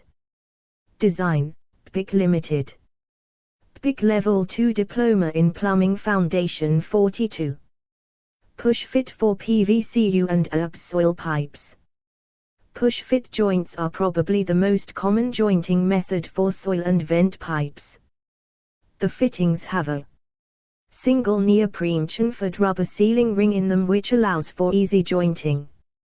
There are 2 points to remember when making push fit joints. 1. Always chamfer the pipe before you try to push the fitting and the pipe together. 2. Always use a silicone lubricant to help ease the pipe into the socket. Do not be tempted to use washing up liquid or similar soap, because as this dries out, the joint will seize up and movement will be restricted. Also, soap eventually corrodes the rubber seal and so the joint may leak in the future. To make a push-fit joint on PVCU, mu PVC and ABS, the following procedure should be followed. 1. Cut the pipe with either a hacksaw or a multipurpose saw and remove the burr from the inside and outside of the pipe with a file. 2. Chamfer the end of the pipe to about 45°, with a rasp or a file. 3. Wipe the dirt and manufacturer's oils off the pipe with a clean, soft cloth. 4. Apply a little silicone lubricant grease to the end of the pipe and to the rubber seal inside the fitting. 5. Push the pipe all the way into the socket. 6. Withdraw the pipe 10 mm. This will allow for expansion of the pipe. Pipes must be supported by a pipe clip or bracket to ensure that the fitting /pipe does not slip. Push fit soil fitting silicone spray lubricant push fit fitting for polypropylene waste pipe systems. Push fit for polypropylene waste pipes. Polypropylene waste pipe fittings are push fit containing a single neoprene rubber ring seal. It cannot be solvent welded, as polypropylene is unaffected by the solvents used in solvent weld cement. To make a push-fit joint on polypropylene, the following procedure should be followed. 1. Cut the pipe with either a hacksaw or a multipurpose saw and remove the burr from the inside and outside of the pipe with a file. 2. Chamfer the end of the pipe to about 45°, with a rasp or a file. 3. Wipe the dirt and manufacturer's oils off the pipe with a clean, soft cloth.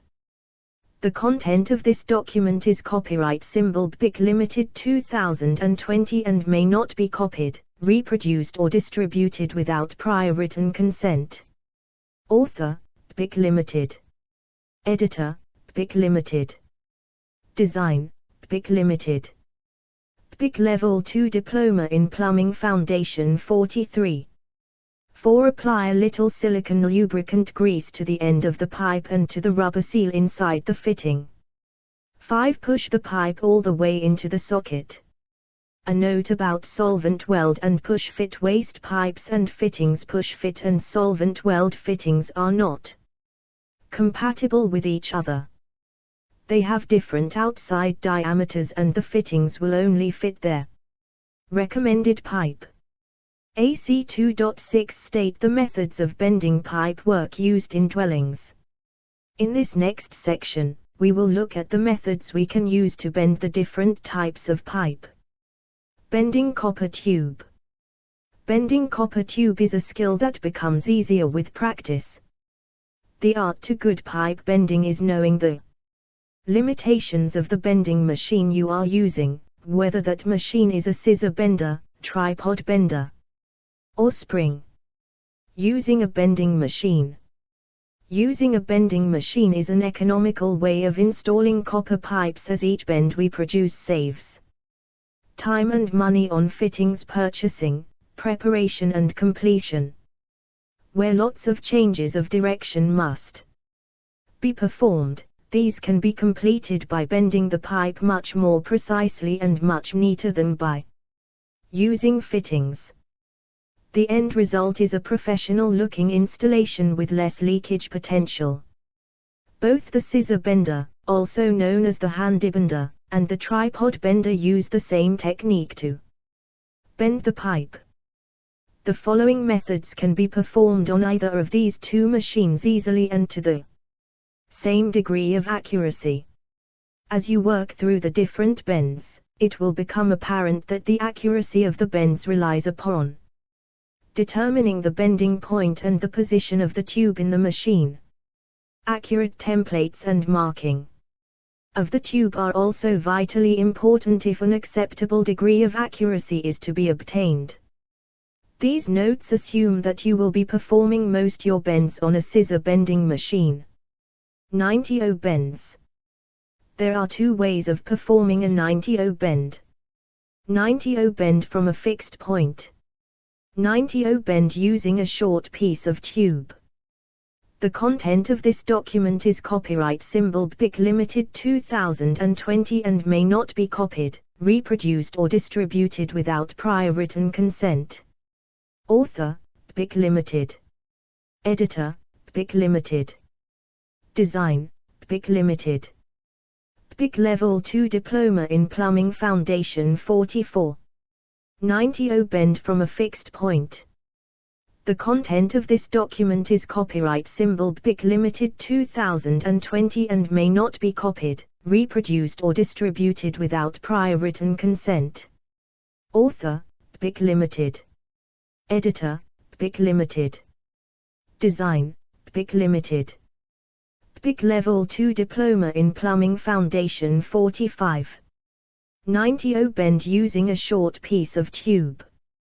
The content of this document is copyright symbol BIC Limited 2020 and may not be copied, reproduced or distributed without prior written consent.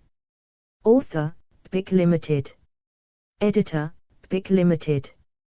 Design, BIC Limited. BIC Level 2 Diploma in Plumbing Foundation 46. Sets and offset bends 45-0 sets. The content of this document is copyright symbol BIC Limited 2020 and may not be copied, reproduced or distributed without prior written consent.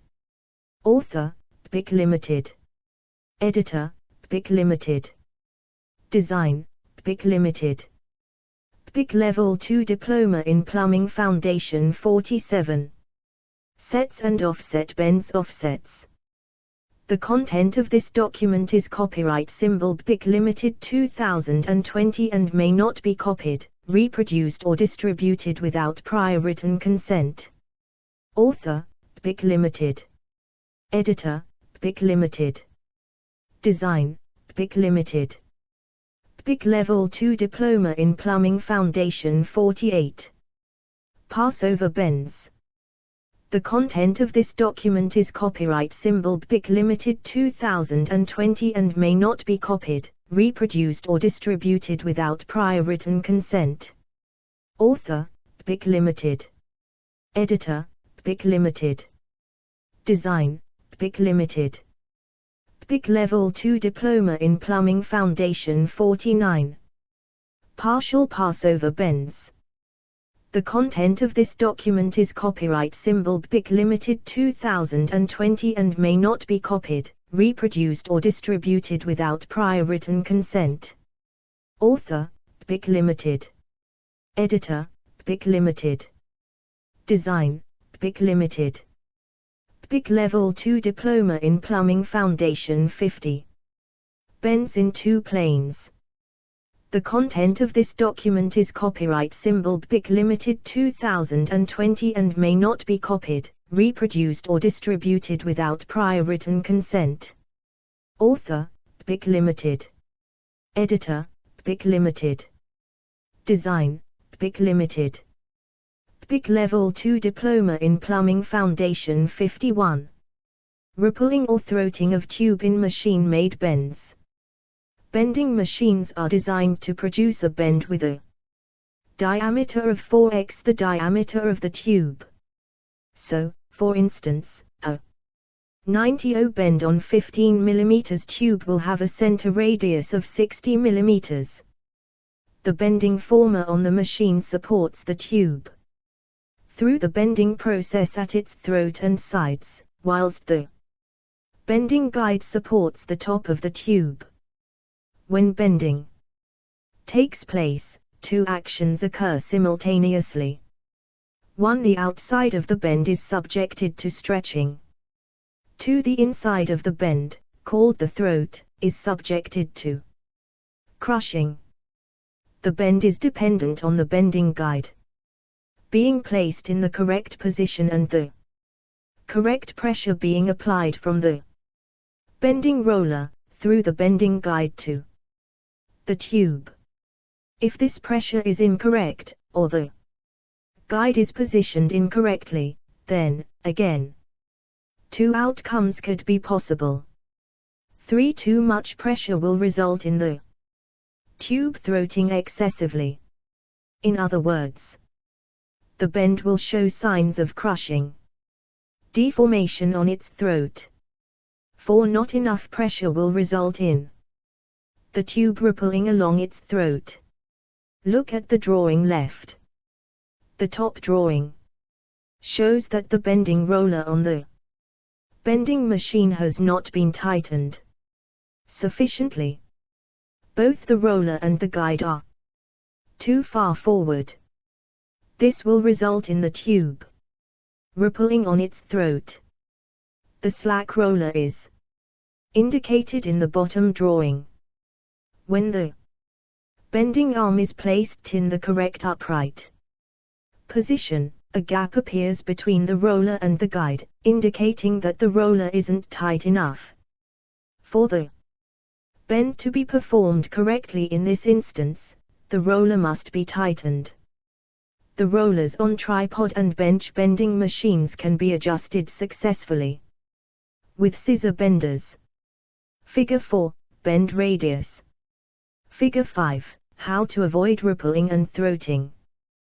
The content of this document is copyright symbol BIC Limited 2020 and may not be copied, reproduced or distributed without prior written consent.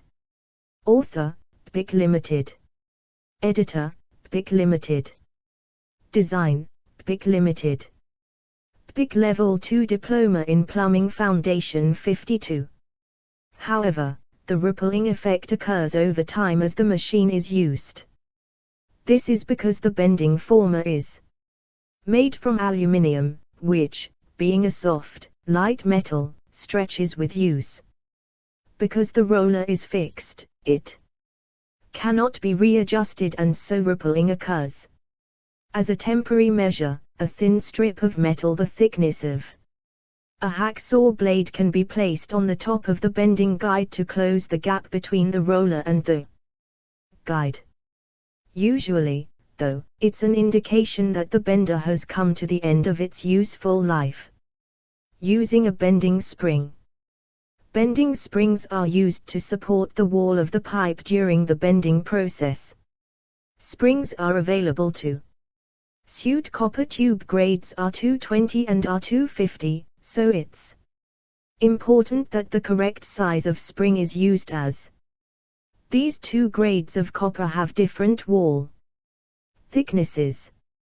The bending radius with spring bends, at 5 diameters of tube, is slightly larger than for machine-made bends, but 4D can be achieved comfortably.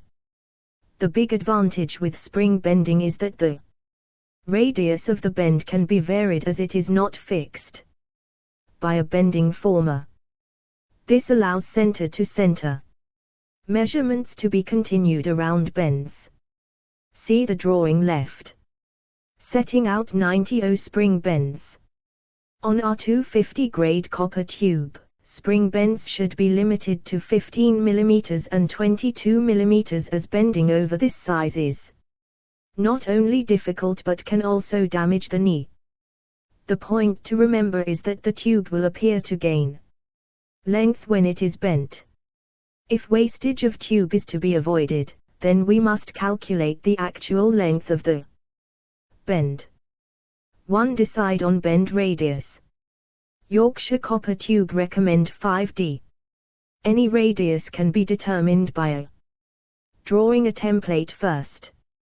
The length of the pipe taken up by a 90 degrees bend can be calculated using the formula. 2. Assuming that a 15 mm pipe is to be bent to a radius of 5D, to find out how much pipe will be taken up by the bend. Figure 6, Concentric Spring Bends. The content of this document is copyright symbol BIC Limited 2020 and may not be copied, reproduced or distributed without prior written consent. Author, BIC Limited. Editor, BIC Limited. Design, BIC Limited. BIC Level 2 Diploma in Plumbing Foundation 53. Radius of bend is 5D equals 5x15 equals 75 mm. Using the formula. Equals. Length of bend equals 120 mm. 3. Mark off the required distance from the end of the tube to the center line of the bend, the end to center measurement. 4. Divide the calculated length of tube by 3. For 15 mm tube this will be 3 equal measurements of 40 mm. 5. From the original measurement. Mark 40 mm forward and 80 mm back. 6. The bend can then be pulled between the second and third marks, ensuring that it is kept within the 340 mm measurements. This will keep the center of the bend the correct distance from the fixed point. The content of this document is copyright symbol BIC Limited 2020 and may not be copied, reproduced or distributed without prior written consent. Author, BIC Limited. Editor, BIC Limited. Design, BIC Limited. BIC Level 2 Diploma in Plumbing Foundation 54. Setting out offset spring bends. The content of this document is copyright symbol BIC Limited 2020 and may not be copied, reproduced or distributed without prior written consent. Author, BIC Limited. Editor, BIC Limited. Design, BIC Limited. BIC Level 2 Diploma in Plumbing Foundation 55. Bending low-carbon steel. There are two common methods of bending low-carbon steel pipe. 1 by hydraulic bending machine. Hydraulic bending machines use hydraulic oil in a pressurized cylinder to exert enough force to bend the steel pipe via a bending former. Unlike copper bending machines, LCS bending machines do not need a bending guide as the pipe can withstand the effects of bending. This prevents problems such as rippling occurring. The LCS pipe tends to spring back a little when a bend has been formed, and so it is recommended to overbend the bend slightly as the pipe will spring back into its correct position once the pressure on the pipe has been released. This method, generally known as cold bending. 2 by using heat. This is mainly used on industrial installations and involves the use of oxy-forward/acetyl torches to heat the steel pipe enough to allow bending to take place by hand. This method generally known as hot bending. The following bends are performed using the cold bending method in a hydraulic bending machine.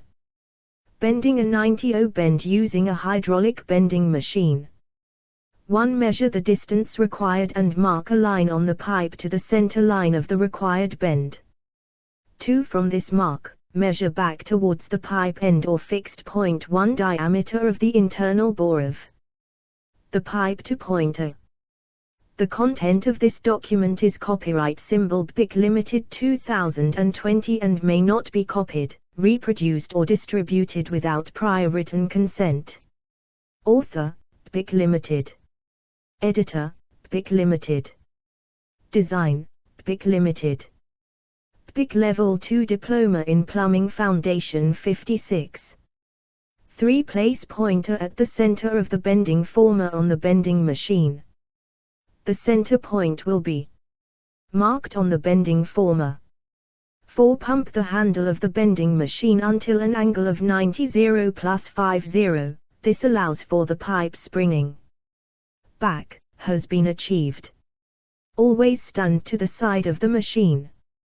Do not stand in front of it whilst bending is being performed. Bending an offset bend using a hydraulic bending machine. 1. Mark a line at the first bend onto the pipe. 2. Place pipe in machine on that line. Do not make any deduction. The measured distance mark goes on the center of the former. The measurement is from the fixed end of the pipe to the center of the set. 3. Bend the pipe to the offset angle, usually 30° or 45°, and check the angle using a template or a set. The content of this document is copyright symbol BIC Limited 2020 and may not be copied, reproduced or distributed without prior written consent. Author, BIC Limited. Editor, BIC Limited. Design, BIC Limited. BIC Level 2 Diploma in Plumbing Foundation 57. Square. 4. Release the pipe from the bending machine and place a straight edge against the back of the pipe. Measure the required offset distance and mark bending point B. 5. Place the pipe back into the machine and line up point B with the center of the former. Make sure that the first bend is pointed away from the machine.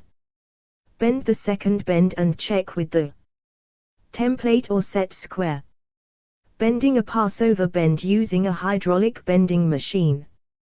1. Mark on the tube the position of the initial bend at the center of the obstacle. Now, go forward of that mark a quarter of the obstacle diameter. For example, if the obstacle is a pipe of 35 mm diameter, then divided by equals. Now mark the pipe 10 mm past the fixed end point.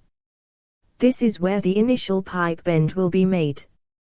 The content of this document is copyright symbol BIC Limited 2020 and may not be copied, reproduced or distributed without prior written consent. Author, BIC Limited. Editor, BIC Limited. Design, BIC Limited. BIC Level 2 Diploma in Plumbing Foundation 58. 1. Find the correct angle to allow clearance of the obstacle by multiplying the diameter of the obstacle.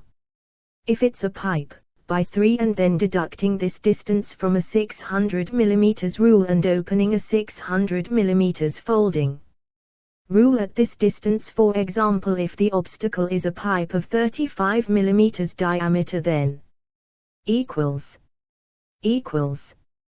So, the folding rule will need to be opened to a distance of 105 mm, creating the bending angle.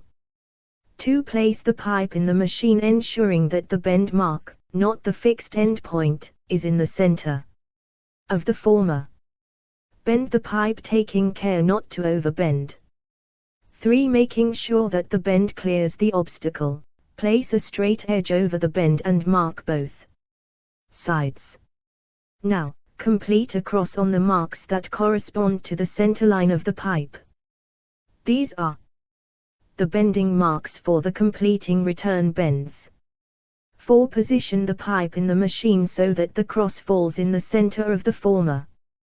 Care is needed here to make sure that the bend is not twisted in the machine.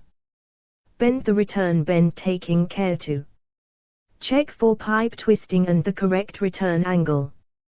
5. Now, turn the bend around and follow the same procedure again to complete the crossover.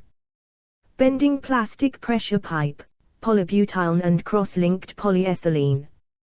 Plastic pressure pipe can be bent by hand without the use of a bending machine. However, to prevent pipe distortion, it is recommended that cold forming bend fixtures of the type shown left should be used wherever possible. Cold forming bend fixtures are metal braces that hold the pipe at 90°. It is also possible to brace the bend by the use of pipe clips positioned to ensure the correct bend radius as shown in the table. Bend radii for plastic pressure pipes. Diameter of pipe, millimeter. 10, 15, 22, 28.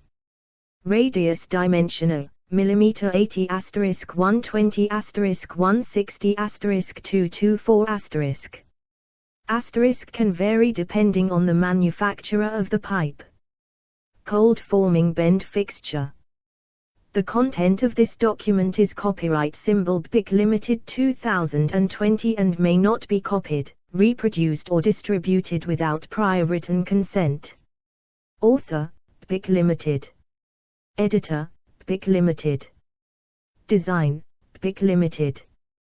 BIC Level 2 Diploma in Plumbing Foundation 59. Learning Outcome 3. Know the general site preparation. Techniques for plumbing and heating work. There are 8 assessment criteria in Learning Outcome 3. The content of this document is copyright symbol BIC Limited 2020 and may not be copied, reproduced or distributed without prior written consent. Author, BIC Limited. Editor, BIC Limited. Design, BIC Limited.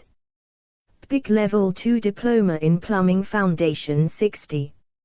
AC 3.1. Define the typical range of activities to be carried out when working on plumbing and heating systems. AC 3.2. State what information should be passed on to the customer when carrying out work on domestic pipework systems. AC 3.3. Identify how to check for pre-existing damage to the building fabric or customer property before the work commences. AC 3.4. Identify how to protect the building fabric or customer property before the work commences. AC 3.5. Identify the method of storing tools, equipment and materials when working in new buildings and existing dwellings. AC 3.6.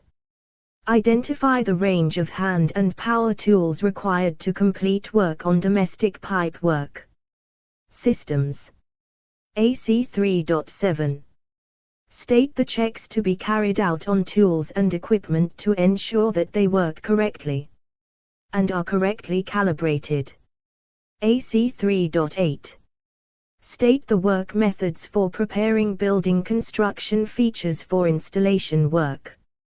AC 3.1. Define the typical range of activities to be carried out when working on plumbing and heating systems.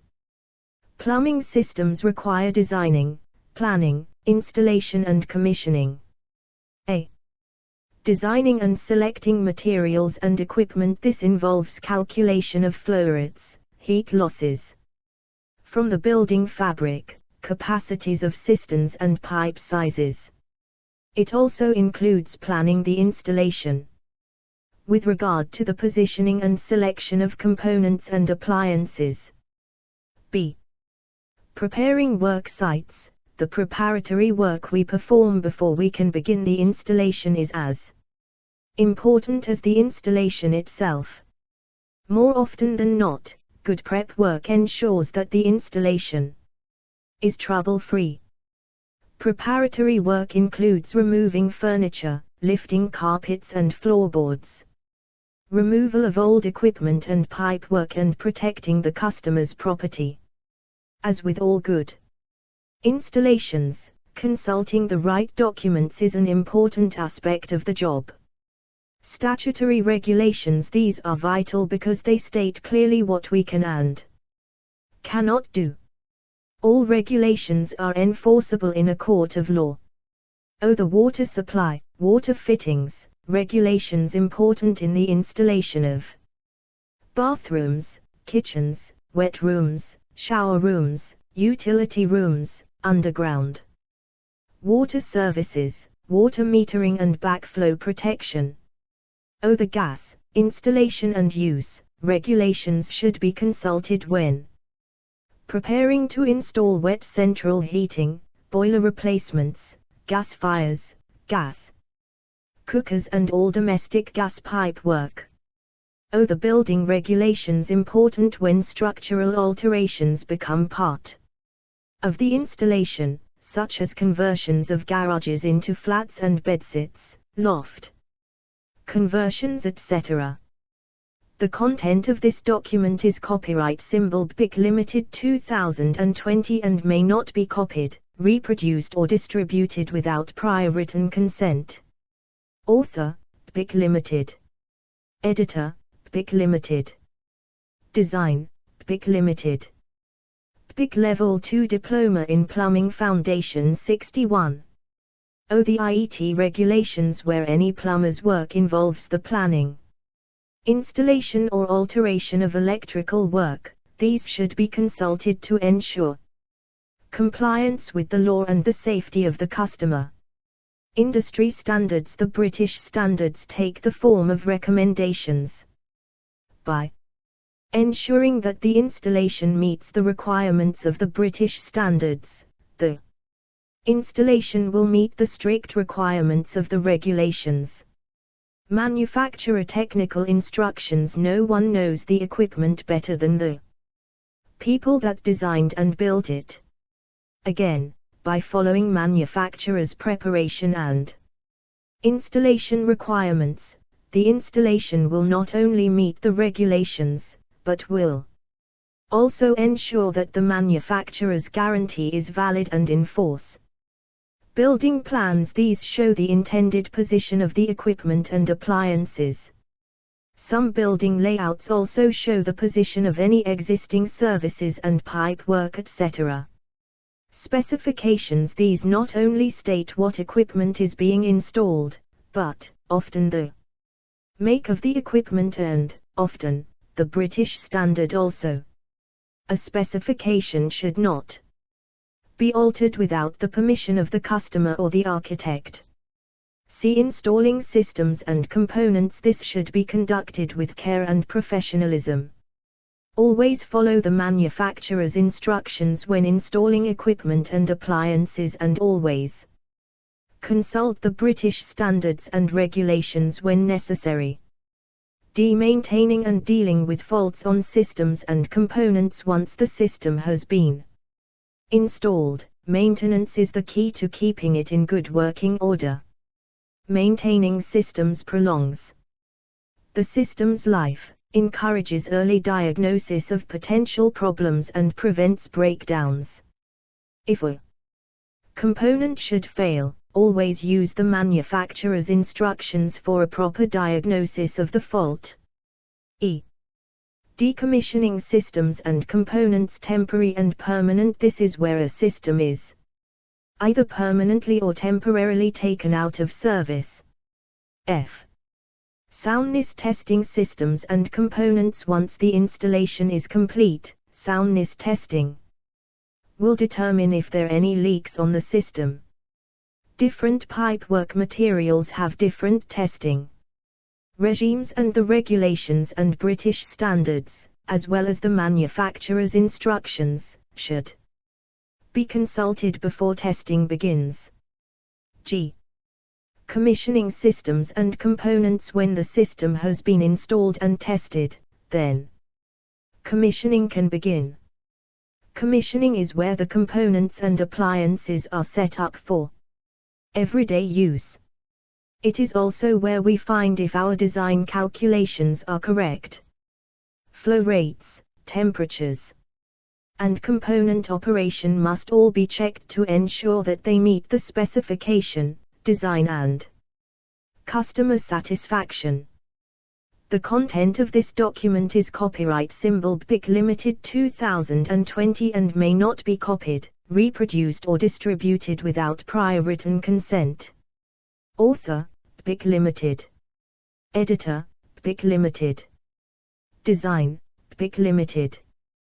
BIC Level 2 Diploma in Plumbing Foundation 62. AC 3.2 state what information should be passed on to the customer when carrying out work on domestic pipework systems. Many customer complaints center around the lack of information given to them regarding the installation of their new bathroom or central heating system, etc. In almost all cases, this is down to poor customer liaison, and by following a few simple rules, can be avoided. Before the installation begins, you make sure that the customer is completely in agreement on what day and time the job is going to start. Agree a start time and stick to it. Early morning starts are not always welcome, as families need to prepare their day in privacy without having to worry about their routine being placed into chaos by the arrival and disruption of a working plumber. You point out any carpets and furniture that will need to be removed from the area that you will be working in and ask the customer to remove them. It may be that the customer is happy for you to remove them, but the customer must be given the opportunity to remove their possessions first. This is especially important with carpets and floor coverings, as old carpets can fray easily and have been the cause of many customer/plumber disputes in the past. You agree the position of appliances and equipment before you install them. It may be that the wall where a radiator is going to be installed is needed for a piece of furniture, etc. This is especially important when exposed pipework cannot be avoided, as customers do not like to see pipework, no matter how neat it is. You keep the customer informed about any problems that you come across, especially if there is an added cost involved. Non-agreed extras can come as a shock, and, if they have not been agreed in writing beforehand, there is no legal requirement for the customer to agree to payment. You keep the customer informed when services, gas, water, electricity are going to be turned off, or appliances, such as WCs, are going to be decommissioned and removed. Always ensure the customer has enough water in the short term, and, if working on central heating systems during the winter, try to ensure that they have other forms of heat, such as fan heaters, etc. AC 3.3 Identify how to check for pre-existing damage to the building, fabric or customer property before the work commences. Before work commences, it is advisable to liaise with the customer to identify any existing damage to the property both internally and externally. Although a time-consuming task, this will ensure that there are no misunderstandings later as the job progresses. Before discussing this with the customer, make sure that you are aware of the problems beforehand and make written notes. Check for internal damage to walls and wall coverings, including marks and dents on walls, loose, torn and missing wall coverings, damaged skirting boards, architraves and doors, cracked or broken window panes, etc. The content of this document is copyright symbol BIC Limited 2020 and may not be copied, reproduced or distributed without prior written consent. Author, BIC Limited. Editor, BIC Limited. Design, BIC Limited. BIC Level 2 Diploma in Plumbing Foundation 63. Visible damage to carpets, furniture, personal possessions and appliances such as cookers, washing machines, tumble dryers, fridges and freezers, tables and chairs, etc.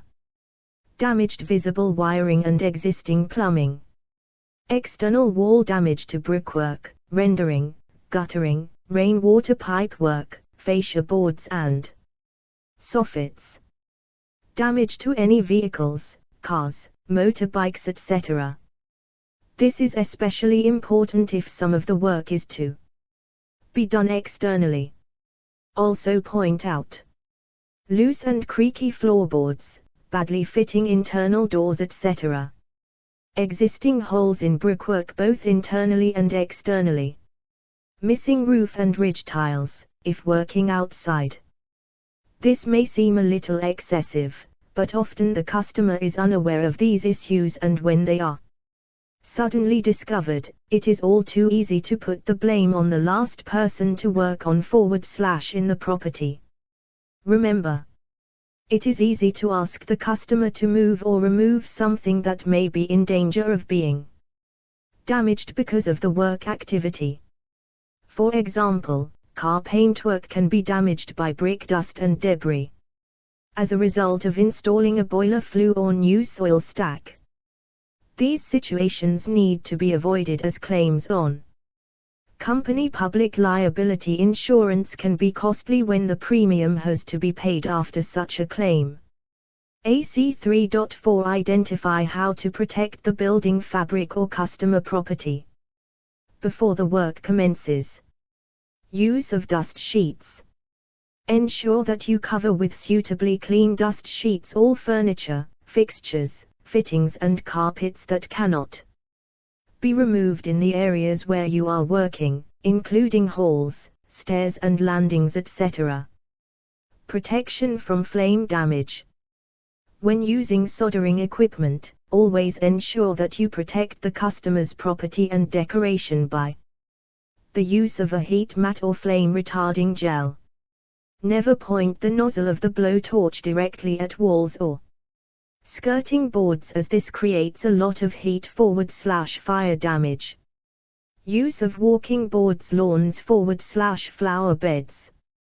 When working outside, always ensure that the customer's lawns and flower beds are protected by boarding, especially in areas where ladders and tower scaffolds are to be erected, to prevent damage by access.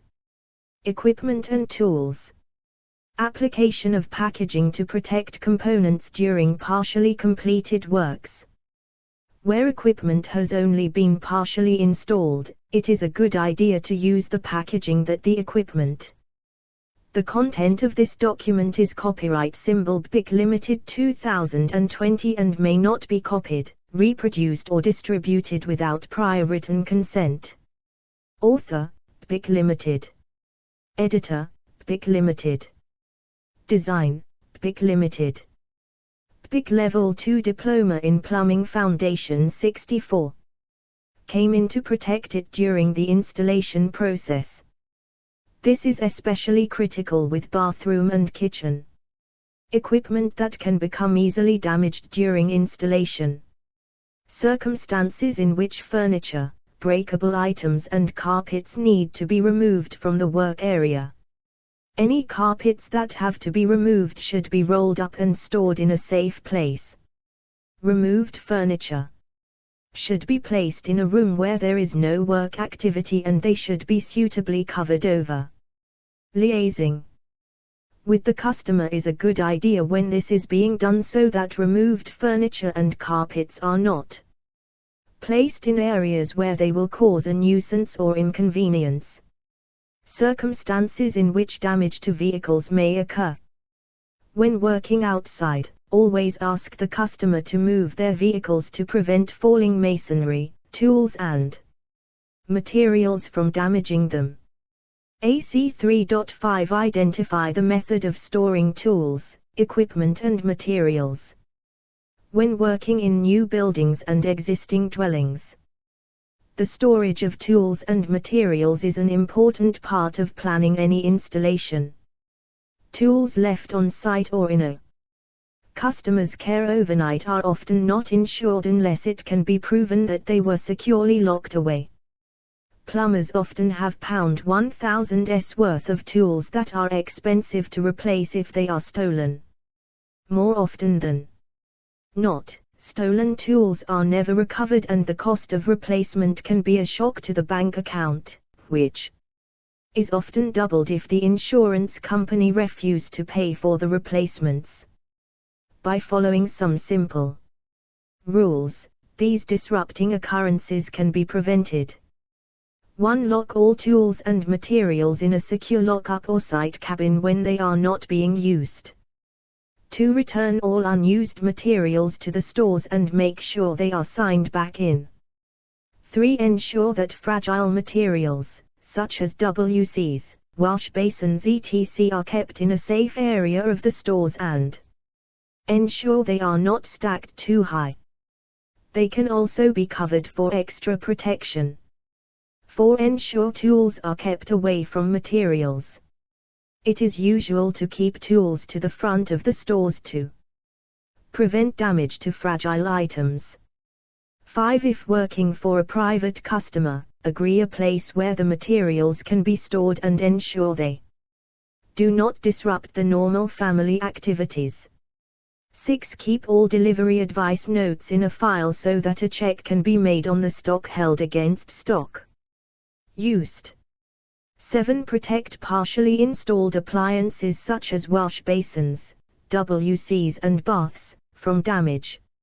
AC 3.6 Identify the range of hand and power tools required to complete work on domestic pipework systems.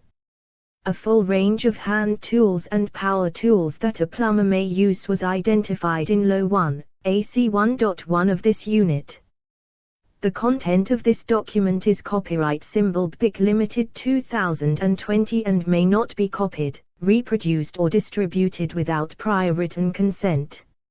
Author, BIC Limited. Editor, BIC Limited. Design, BIC Limited. BIC Level 2 Diploma in Plumbing Foundation 65. AC 3.7 State the checks to be carried out on tools and equipment to ensure that they work correctly and are correctly calibrated. Tools and equipment are expensive items and should be kept in good condition for a prolonged working life. Before use, always check them for damage and loose parts. Ensure that any working parts are suitably checked and working and oiled if necessary. Check hammers for loose heads. Electrical tools should be checked to ensure blades and cutting edges are secure and set to the correct depth for cutting. Safety guards are in place. The tool casing, cable and plug are not damaged in any way. Drill chucks are oiled and working correctly. A full list of hand and electrical tool safety checks can be found in Law 1, AC 1.3 of this unit. AC 3.8 State the work methods for preparing building construction. Features for installation work. Preparing the work area. Much of the work we do in private dwellings will involve installing pipework under floors and in /through walls. These are skills that, to some degree, we learn on the job. However, there are tried and tested methods to do this work and certain unwritten rules that will help save time and damage to the customer's property. Lifting and removing floorboards. There are two methods we can use to lift and remove floorboards. Lifting floorboards using electrical tools. Lifting floorboards using hand tools. Lifting floorboards using electrical tools. Before attempting to lift floorboards, ensure that you have the correct tools available. A circular saw, 110V or cordless. A sharp bolster chisel. A nail punch. A claw hammer. A pencil. The content of this document is copyright symbol BIC Limited 2020 and may not be copied, reproduced or distributed without prior written consent. Author, BIC Limited. Editor, BIC Limited. Design, BIC Limited. BIC Level 2 Diploma in Plumbing Foundation 66. To lift floorboards using power tools. 1. Decide which boards you need to remove and number them. This will help in laying them when you have finished. 2. Locate the joists where the boards are to be cut. This can be done easily by looking for a row of nails that hold the board to the joist. 3. Mark across the center of the joist's position on the board. This is where you are going to cut the boards. 4. Using a nail punch, punch the nails in the boards being removed below the surface of the board and into the joist below. 5. Set the depth of cut on the circular saw to just above the maximum depth of the floorboard. This will ensure that any pipe work or cables below the boards are not damaged in any way. Now carefully cut across the boards that are being lifted with the circular saw. 6. If the boards are tongued and grooved types, run down the tongue on both sides of the board. This will ensure that the board is removed without splintering or damage. 7. Using the bolster chisel. Carefully prise up the board. There should be no resistance, and the board should come up cleanly and without damage. Lifting floorboards using hand tools. Before attempting to lift floorboards, ensure that you have the correct tools available. Number the boards. Blade just above floorboard thickness. Carefully remove the boards. The content of this document is copyright symbol BIC Limited 2020 and may not be copied, reproduced or distributed without prior written consent. Author, BIC Limited. Editor, BIC Limited. Design, BIC Limited. BIC Level 2 Diploma in Plumbing Foundation 67. A sharp floorboard saw. A sharp bolster chisel. A nail punch. A claw hammer. A pencil.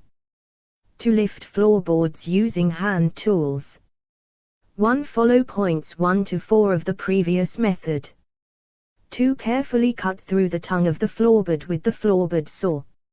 Alternatively, carefully drive the bolster chisel through the tongue with a claw hammer. 3. Now carefully cut across the boards that are being lifted with the floorboard saw. 4. Using the bolster chisel, carefully prise up the board. There should be no resistance and the board should come up cleanly and without damage. Lifting chipboard flooring using power tools. Chipboard flooring is very different to traditional floorboards. It is laid in 2mm 0.6mm sheets that are glued at the tongue and groove, and often they are also glued to the joist. They are very susceptible to movement and quite often break when they are being removed. Chipboard flooring needs support at every edge, and so, if part of the board is lifted, it will require support noggins to be installed before the board is relaid. Lifting chipboard is best done using power tools. To lift chipboard flooring using power tools: 1. Decide which boards you need to remove and mark them with a pencil. There is no need to mark the joists, as the long joint in the chipboard indicates where these are. You only need to mark the area of board to be lifted as shown in the drawing left. 2. Using a nail punch, punch any nail heads below the surface of the board and into the joist below. 3. Set the depth of cut on the circular saw to just above the maximum depth of the chipboard. This will ensure that any pipework or cables below the boards are not damaged in any way.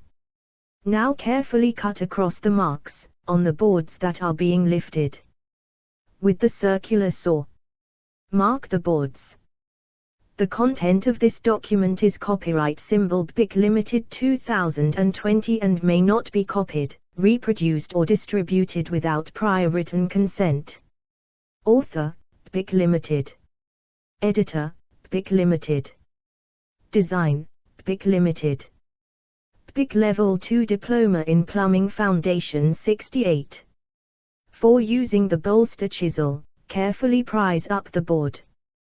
There should be no resistance and the board should come up cleanly and without damage, providing it has not been glued to the joist. 5. When replacing the board, the edges need to be supported by wooden noggins. This can be done as shown in the drawing left. Notching and drilling joists. Joists need to be notched or drilled to accommodate the pipework and fittings below the floor. These operations should be carried out properly and with extreme care if weakening of the joists and structural damage is to be avoided. The structural integrity of the joist must in no way be compromised. Notches that are too deep or incorrectly positioned and holes that are too large or too close together can weaken a joist to the point where its use as a load-bearing structural support capability is diminished significantly. Look at the drawing below. Notch position in calculation form equals percent equals fixing noggins. The content of this document is copyright symbol BIC Limited 2020 and may not be copied, reproduced or distributed without prior written consent. Author, BIC Limited. Editor, BIC Limited.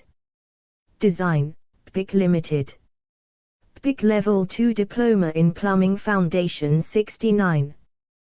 Percent equals. Therefore, any notches made in the joist must start 350 mm from the beginning of the joist span and must finish 1.25 m from it. This gives 900 mm in which to make the notches and can be done from both ends on a 5 m joist. Notches must not exceed 12.5%, or 1/8th of the depth of the joist. So, if a joist measured 300 mm in depth, then the depth of the notches must be no more than percent equals. Drilling or cutting holes in joists follows a similar procedure.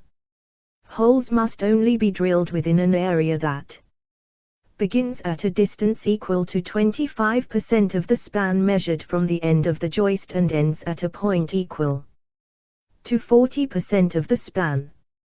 The hole size must not be greater than 25% of the depth of the joist when measured from the center line. Circular holes must be at least 3 diameters of the hole size apart measured center to center. Look at the drawing below. In calculation form. Equals. Percent equals. Equals. Percent equals. Equals. In this example, holes can be cut or drilled in the joist providing that they fall within a 750 mm area that starts 1.25 m from the end of the joist and finish no more than 2 m away from the same end.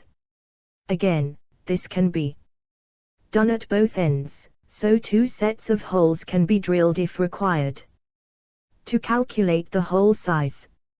Equals. The position of holes in joists.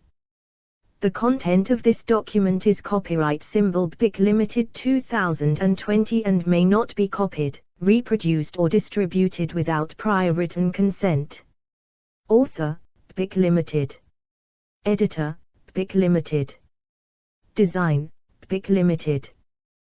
BIC Level 2 Diploma in Plumbing Foundation 70%. Equals. Equals. This measurement must be equidistant either side of the center line of the joist. Note, no holes must be drilled in a joist within 100 mm of a notch. Cutting chases in walls. Cutting chases in walls is sometimes necessary to conceal pipework, cables and the like, especially if the customer has requested that there be no visible pipework after the installation is completed. Inevitably, this will involve the use of an angle grinder fitted with an appropriate stone or concrete /masonry grinding wheel. To cut the outline of the chase into the wall before removing the unwanted brickwork with a bolster chisel and lump /club hammer. This needs careful consideration as there are potentially serious health and safety implications. Always wear the correct PPE for this operation. This will include the use of appropriate eye protection to guard against flying chips of masonry and dust. Full goggles should be used as safety glasses. Do not offer adequate all-round eye protection. Gloves to protect the hands. Overalls, and a good quality dust mask. Masonry dust can do serious harm to the lungs if breathed in. A respirator-type dust mask of the type shown in the image would be appropriate. Always check the angle grinder beforehand. Make sure that the grinder has a current PAT certificate and is in good condition. The correct cutting wheel is fitted. The wheel is secure and the wheel guard is in place. It is important to remember that grinding out chases in walls creates a huge amount of both surface and airborne dust, and undertaking grinding in rooms that contain furniture and carpets is not advisable. However, if this is unavoidable, sheeting down all carpets /furniture must be carried out. Ensure that there are no interconnecting doors open that will allow the dust to spread to other rooms, and if possible, open a window to let air in and some of the dust out. Chases in walls must not exceed horizontal chases no deeper than 1/6 of the wall thickness. Vertical chases no deeper than 1/3 of the wall thickness.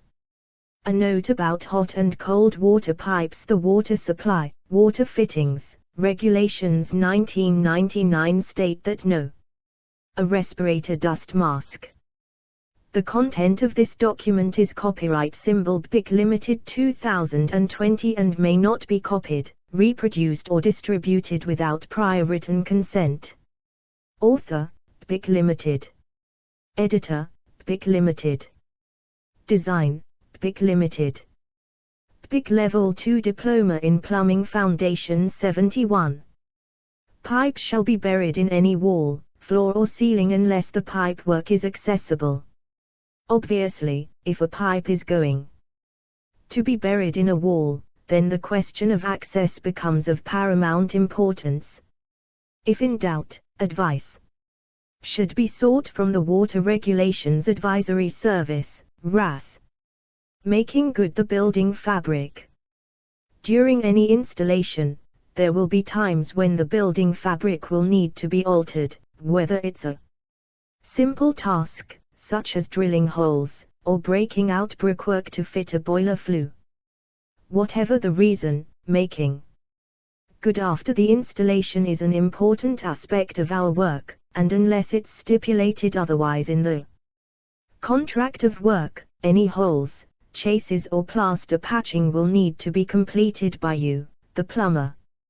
Making good involves having a few basic skills that we would normally associate with other trades such as a bricklayer or a plasterer. Making good to brickwork holes made by drills and masonry bits can be filled with a 4:1 mixture of sand and cement mortar, 4 parts sand to 1 part cement, mixed to a fairly stiff consistency. Larger holes may need the replacement of bricks. New bricks will need to match the existing bricks. The wall should be neatly pointed up using a pointing trowel and brushed over with a soft brush. Patching plaster work. The type of plaster to be used in the repair will depend on the type of wall that is being repaired.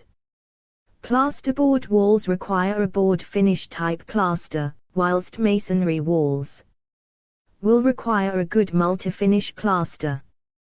The two types of finish are quite different.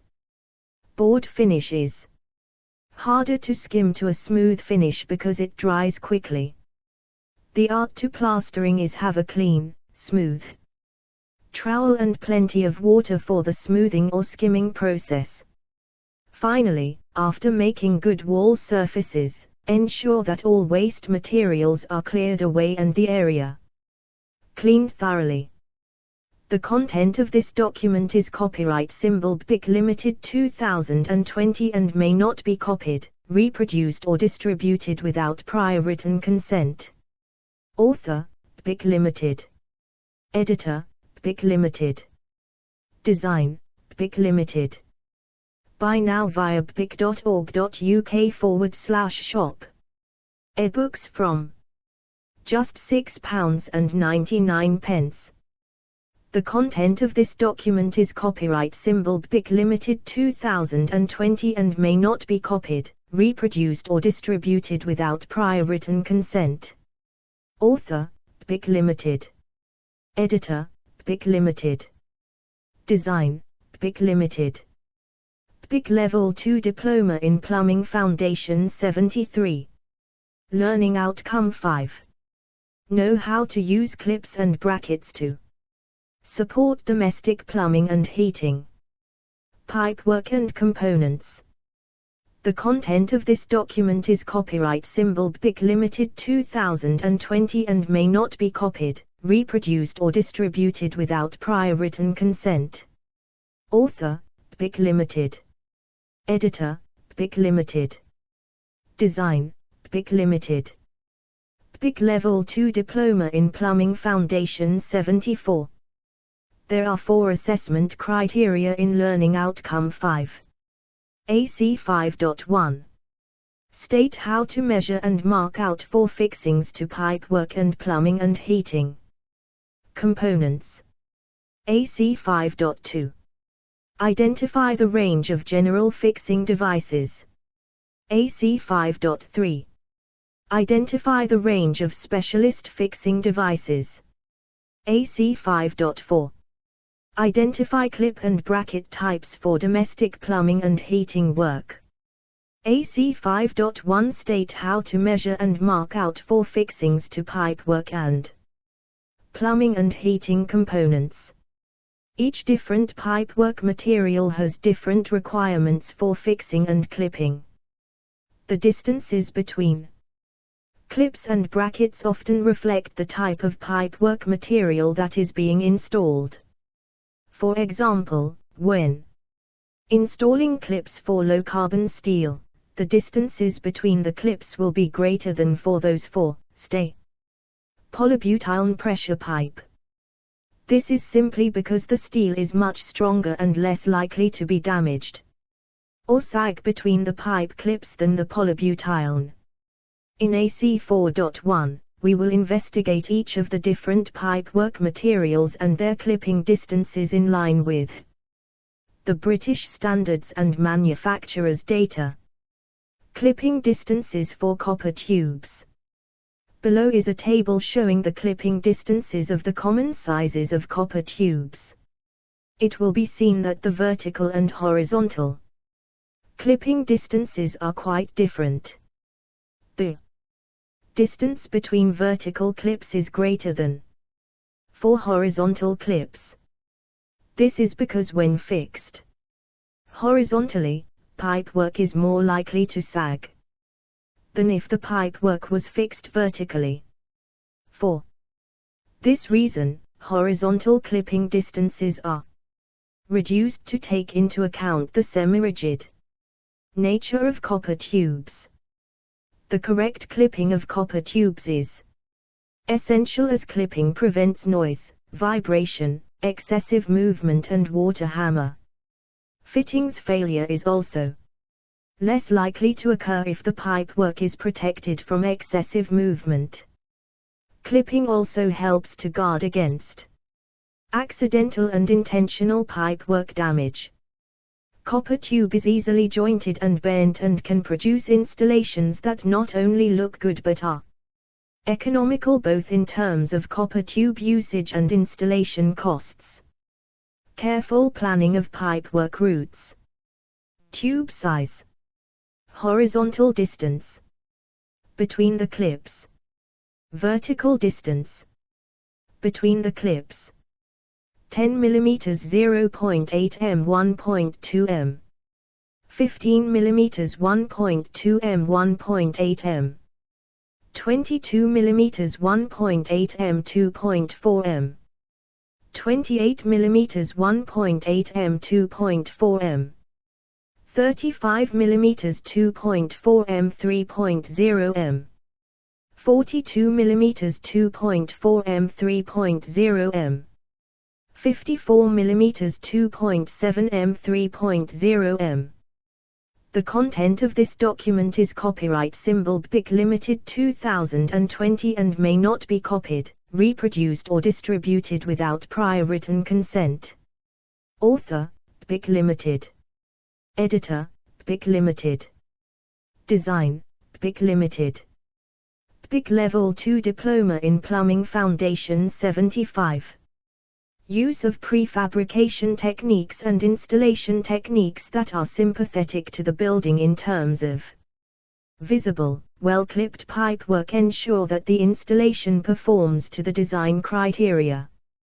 Clipping distances for low-carbon steel pipes. The clipping distances for low-carbon steel are listed in the table. As with copper tubes, the vertical and horizontal clipping distances differ. In all cases, the distances are much greater for LCS and this reflects the rigid nature of the pipe.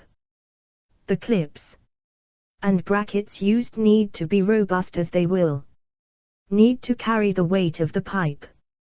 The types of clips and brackets for LCS are limited and will be discussed later in the unit. Clip distances for PVCU soil and waste pipes. Clipping distances for PVCU soil and waste pipes are listed in the table below.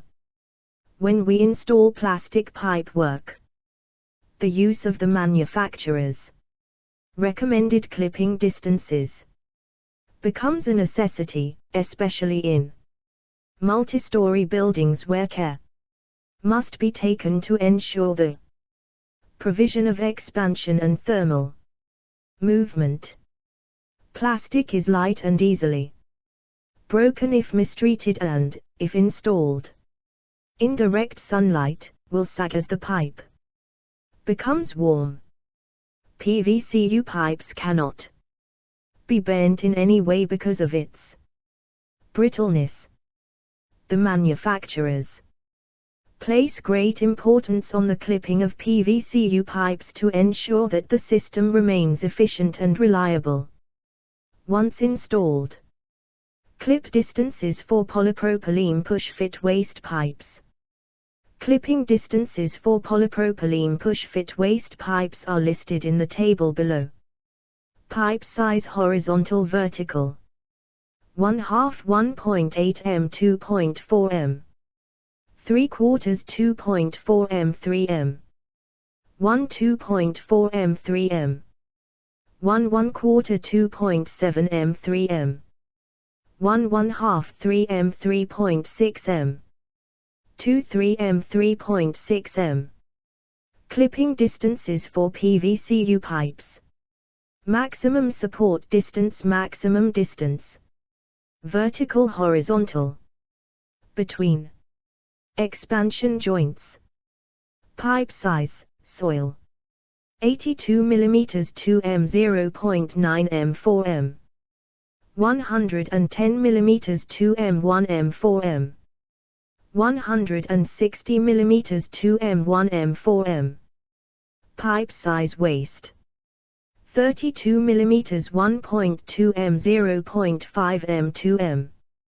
40 mm 1.2 m 0.5 m 2 m. 50 mm 1.2 m 0.9 m 2 m. The content of this document is copyright symbol BIC Limited 2020 and may not be copied, reproduced or distributed without prior written consent. Author, BIC Limited. Editor, BIC Limited. Design, BIC Limited. BIC Level 2 Diploma in Plumbing Foundation 76. Polypropylene, although more robust than PVCU, starts to soften at around 70 OC and, if it is not clipped correctly, will sag between the clips. Waste pipe manufacturers recommend that the waste pipe should be clipped at every change of direction, close to the fittings to support the fitting and to prevent sagging. Like PVCU, polypropylene has a high rate of expansion and so should be clipped at 2 m intervals between any expansion joints. Clipping and supports for polybutylene and cross-linked polyethylene pipe. Plastic pressure pipe is extremely flexible and can sag between clips if not clipped to the manufacturer's instructions. Cross-linked polyethylene is slightly more rigid than polybutylene and can be difficult to straighten out, especially when installed directly from the coil. This tendency to coil back up again can cause problems if it is not clipped correctly, which can put excess pressure on joints and changes of direction. The clipping distances are shown in the table below. Plastic pressure pipe can be run successfully through joists under floors without clipping, provided it is adequately supported and provided that 1. The pipe does not form part of an open vent to a hot water or central heating system where the pipe is likely to become hot. 2. The pipe is not part of a distribution system or circuit where poor pipe alignment may affect the venting of air. 3. Any hot water pipe is not likely to come into contact with cold water pipe work. 4. Where there is no risk of the pipe coming into contact with abrasive or sharp edges. Select and fix clips and brackets appropriate to the system pipe work and the industry recommended spacing. The type of brackets and clips that we use on an installation are chosen depending on the following requirements. Clipping distances for polypropylene pipes. Maximum support distance, maximum distance. Vertical, horizontal. Between expansion joints. Pipe size, polypropylene waste pipe. 32 mm 1.2 m 0.5 m 2 m. 40 mm 1.2 m 0.5 m 2 m. 50 mm 1.2 m 0.6 m 2 m. Clipping distances for polybutylene pipes. Pipe diameter. Millimeter. Horizontal spacing. m. Vertical spacing m. 10 0.30.5, 15 0.30.5, 22 0.50.8, 28 0.81.0. The content of this document is copyright symbol BIC Limited 2020 and may not be copied, reproduced or distributed without prior written consent. Author, BIC Limited. Editor, BIC Limited. Design, BIC Limited. BIC Level 2 Diploma in Plumbing Foundation 77. The type of pipework material being installed. This could be copper tubes, LCS pipes or plastic. Pressure pipe. Copper and plastic are more likely to be used in domestic installations, which simplifies the choice of pipe clips. The type of building, whether it is domestic or industrial / commercial. Whether the pipework is to be O surface mounted, fixed to internal or external walls. O fixed below ground or in roof spaces. O installed in pipe boxings or ducts. O hung from ceilings. Copper tubes. Domestic properties are probably the easiest installation to select brackets and clips for. In most cases, where the pipework is visible, the pipework will be copper tube and will be fixed to the wall using surface-mounted clips that are screwed directly to the wall surface. Wall-mounted clips are generally made of white polypropylene and are available in several forms to suit different installation situations. Single clips, with or without a securing clip over to keep the pipe in place. Double clips, particularly useful when two pipes need to be installed side by side, hot and cold pipe work. Or central heating flow and return. Interlocking clips. These are used to create banks of multiple pipes of differing sizes. They ensure that pipe centers are maintained along the entire pipework run, maintaining neatness. Care should be exercised when installing plastic clips in external situations because, over time, direct sunlight affects and breaks down the plastic structure, and this is likely to lead to failure of the clips, meaning that the pipework will be unsupported and vulnerable to damage. For outside situations, brass school board clips offer a greater, longer-lasting solution.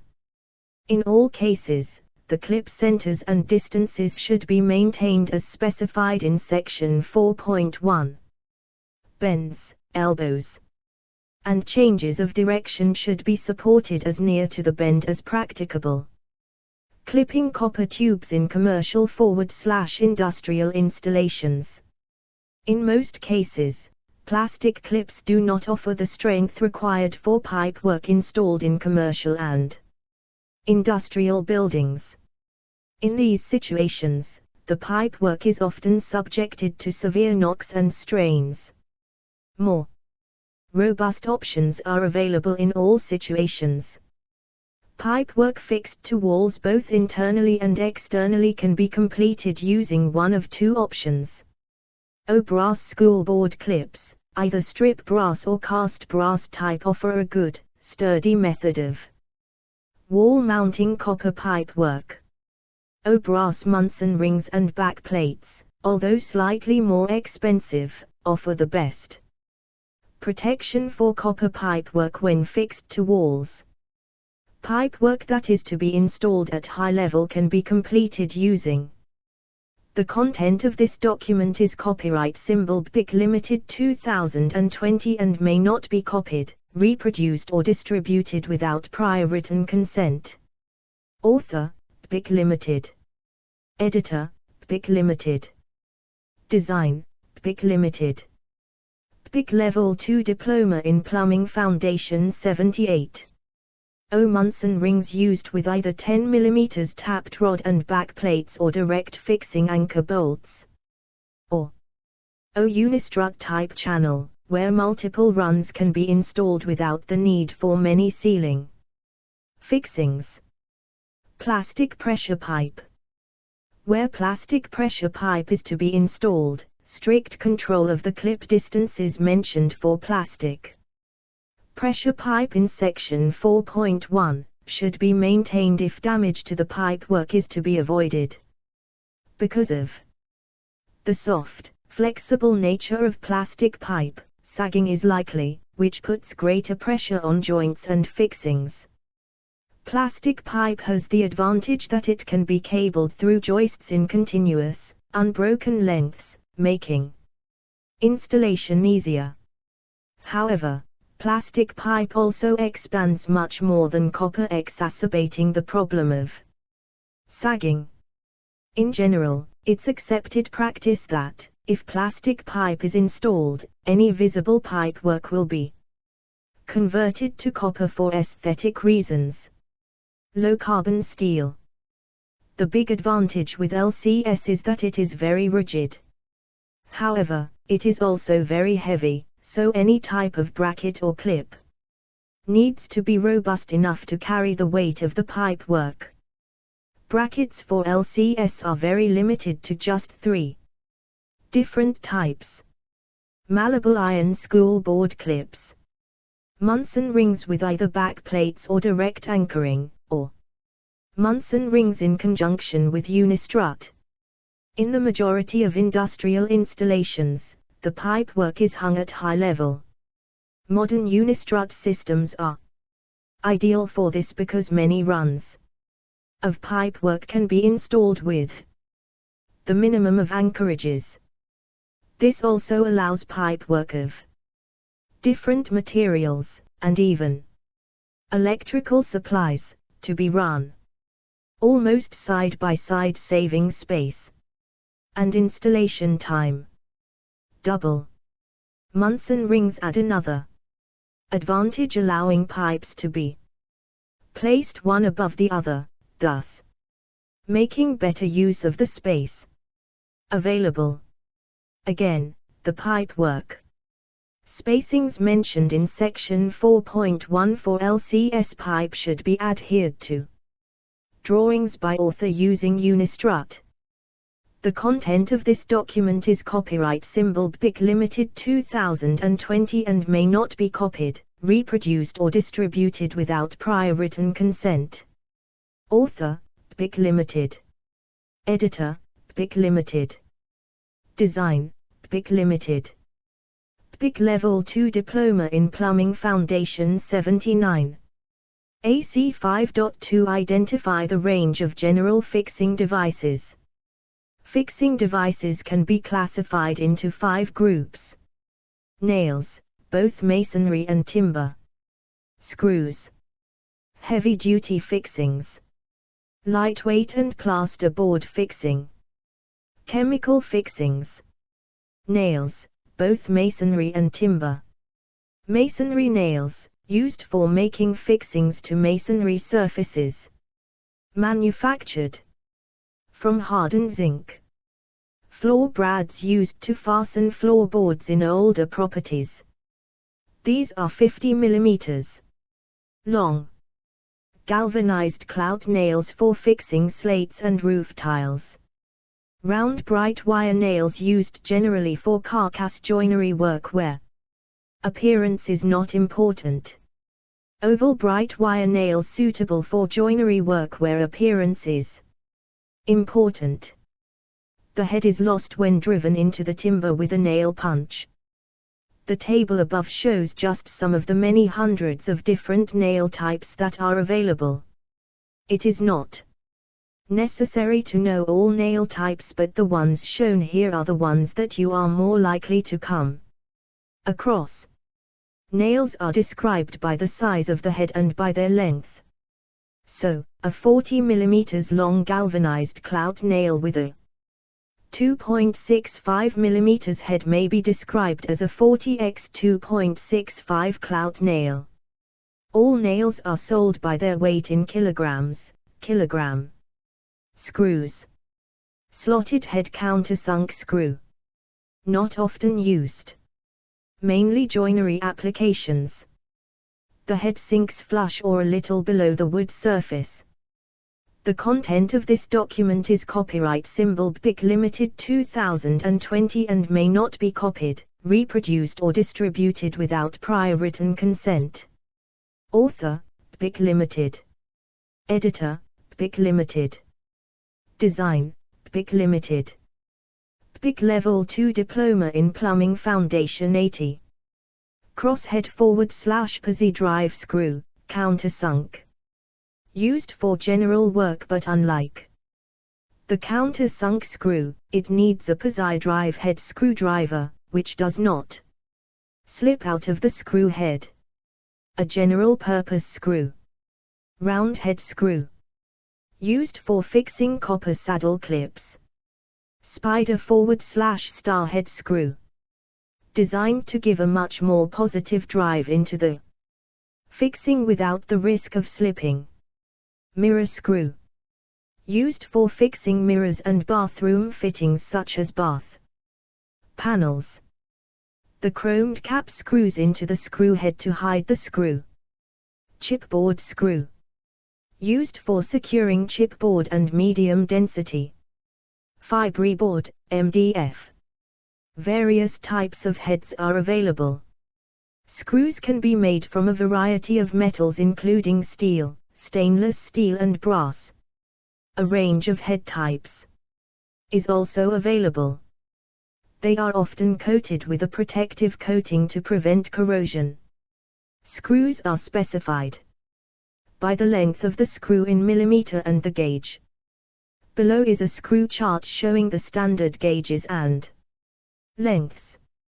Gauge metric equivalent pilot hole clearance hole masonry plug color.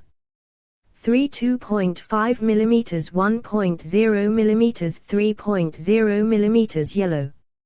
4 3.0 mm 1.5 mm 3.5 mm yellow. 6 3.5 mm 2.0 mm 4.0 mm red. 8 4.0 mm 2.5 mm 4.5 mm red brown. 10 5.0 mm 3.0 mm 5.5 mm brown. 12 5.5 mm 3.5 mm 6.0 mm brown. 14 6.5 mm 4.0 mm 7.0 mm blue. For plumbing installations, the most common sizes range from 15 mm x 6 for fixing saddle clips to 50 mm x 10 for hanging radiators. The content of this document is copyright symbol BIC Limited 2020 and may not be copied, reproduced or distributed without prior written consent. Author, BIC Limited. Editor, BIC Limited. Design, BIC Limited. BIC Level 2 Diploma in Plumbing Foundation 81. Plastic wall plugs. Plastic wall plugs are a tried and tested method of fixing radiators, sanitary appliances and many other components securely to wall surfaces such as brick, stone and concrete. They are available in many different sizes to accommodate the many sizes of screws available. Each plug size is color coded to a specific drill bit size so that, once drilled, the plug fits perfectly in readiness of the screw. Using plastic wall plugs. 1. First, carefully mark the hole to be drilled. 2. Choose the correct sized masonry bit for the plastic wall plug. 3. Using an electric drill or battery drill, carefully drill the hole to the correct depth. Remember to pay attention to all health and safety requirements. Wear the correct PPE at all times and check the drill before use. 4. Insert the wall plug to slightly below wall surface. 5. Insert the screw and carefully tighten until resistance is felt. AC 5.3 Identify the range of specialist fixing devices. Heavy-duty fixings. There are a number of heavy-duty fixings that plumbers use from time to time. These are coach screws, Fisher bolts, coach screws. These usually come with purpose-made wall plugs. They are used for fixing heavy fixings such as mounting boilers. Can be tightened with a spanner, but some have posi-drive screw heads. Color, screw, gauge forward/size, plug length, millimeter, hole diameter, millimeter. Yellow number 4 to 1025 5. Red number 6 to 1235 6. Brown number 10, 1445 7. Orange number 8 to 1225 6.5. Gray number 8 to 1035 5.5. White number 8 to 1235 6.5. Blue number 10, 1435 8. Plastic wall plugs. The content of this document is copyright symbol BIC Limited 2020 and may not be copied, reproduced or distributed without prior written consent. Author, BIC Limited. Editor, BIC Limited. Design, BIC Limited. BIC Level 2 Diploma in Plumbing Foundation 82. Fisher bolts. These are also known as a heavy-duty expansion anchors. They are easy to use with good load carrying capacity and can be used in all masonry and concrete types for fixing heavy appliances and large diameter pipe work. Plasterboard and light structure fixings. Plasterboard, because of its lightweight nature, is notoriously difficult to fix to. Most plasterboard walls will not take the weight of a substantial appliance, such as a boiler. However, some components such as radiators can be hung without fear of them coming off the wall. In all situations, a proper plasterboard fixing, used correctly, will suffice. The common plasterboard fixings are shown below. Unistrut pipe hanging system. The unistrut system is ideal on commercial and industrial installations where banks of pipes are to be hung in straight lines. Collapsing cavity fixings are good, strong plasterboard fixing, used to hang sanitary ware, radiators and many other types of appliances. Self-drill plasterboard fixings used to hang small appliances and radiators.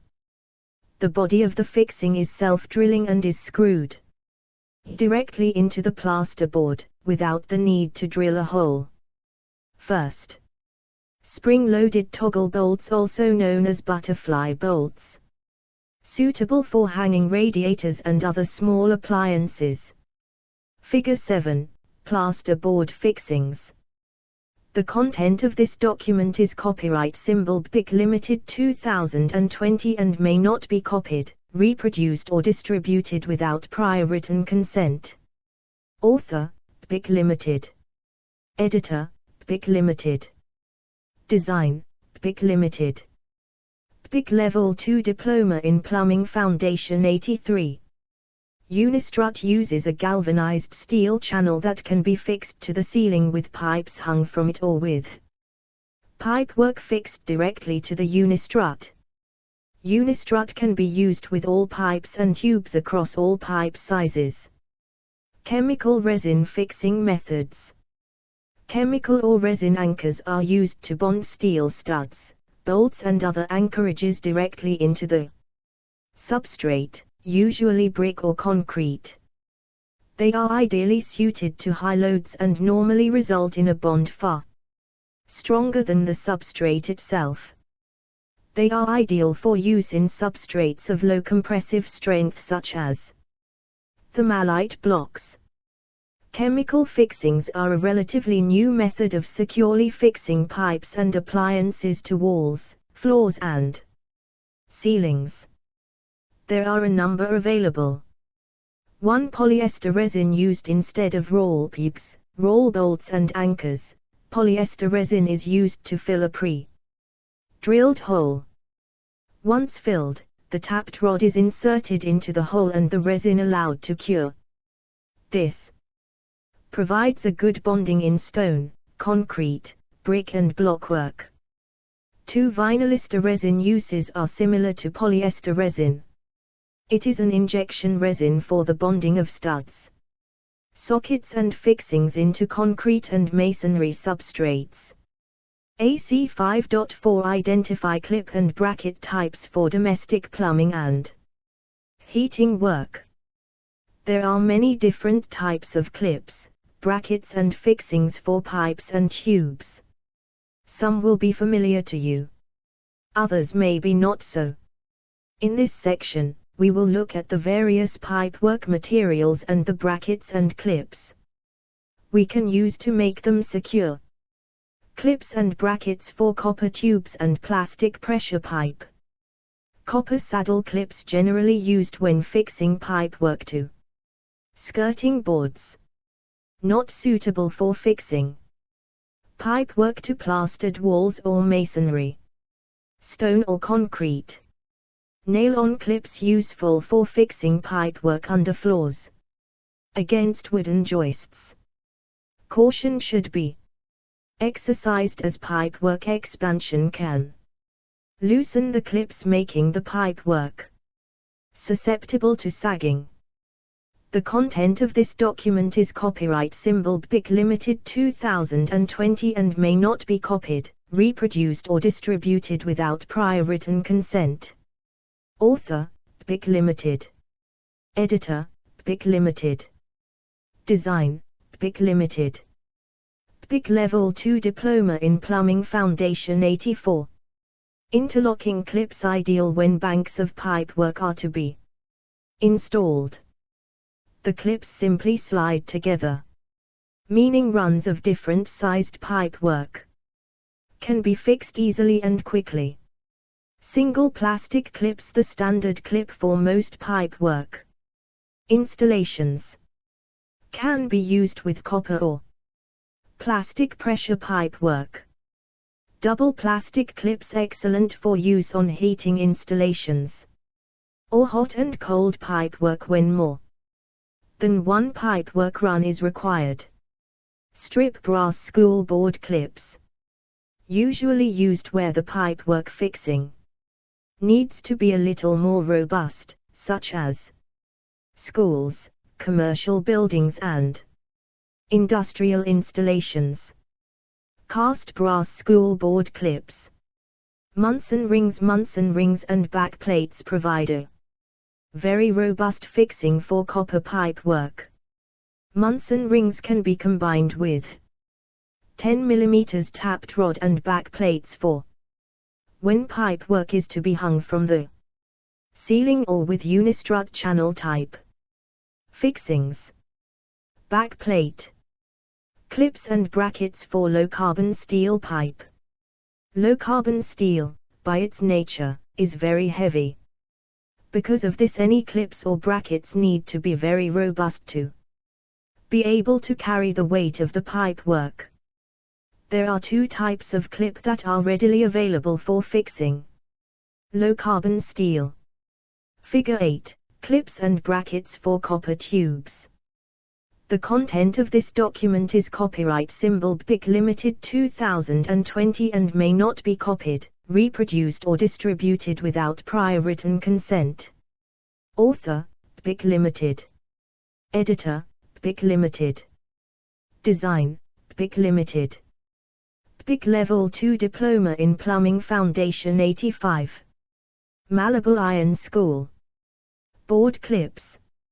School board clips are a very robust bracket for single pipework runs.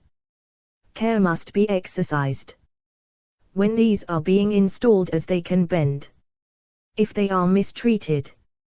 Munson rings for 10 mm tapped rod and malleable iron. Back plates. Again, Munson rings with back plates are the bracket of choice when undertaking heavy Industrial installations. Munson rings can also be used with roll bolt anchors when being hung from concrete structures and ceilings. Double Munson rings are also available for multiple pipework runs. Clips and brackets for plastic soil and waste pipes. Soil and vent pipe clips. 110 mm plastic saddle clips.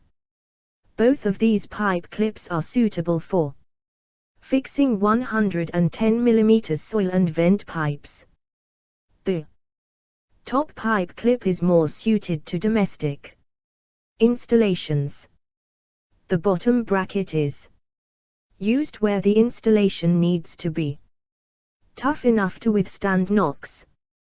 110 mm galvanized metal pipe clip.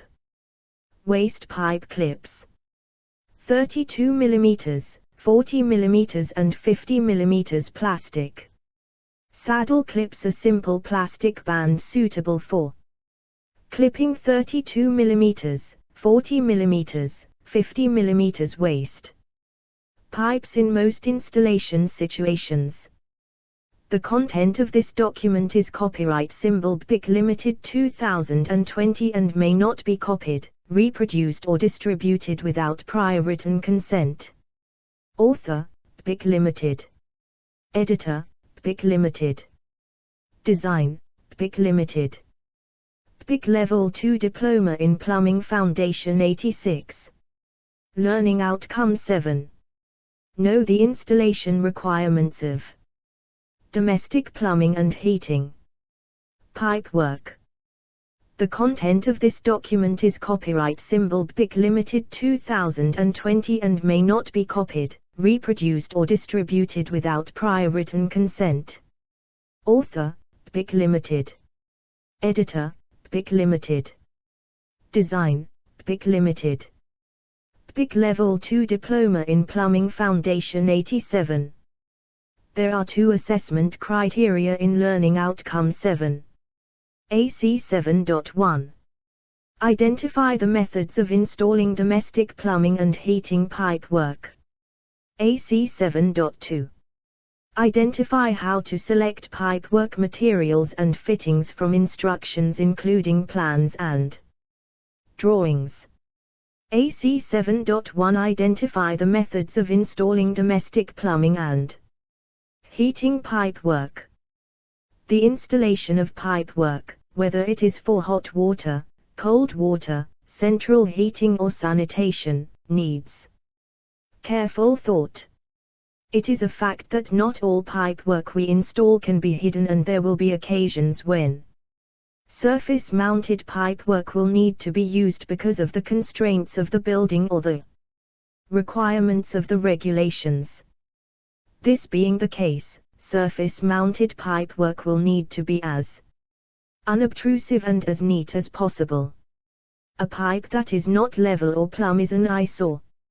It is, therefore, of great importance that we think about where and how we are going to position our pipes beforehand. Surface-mounted pipework.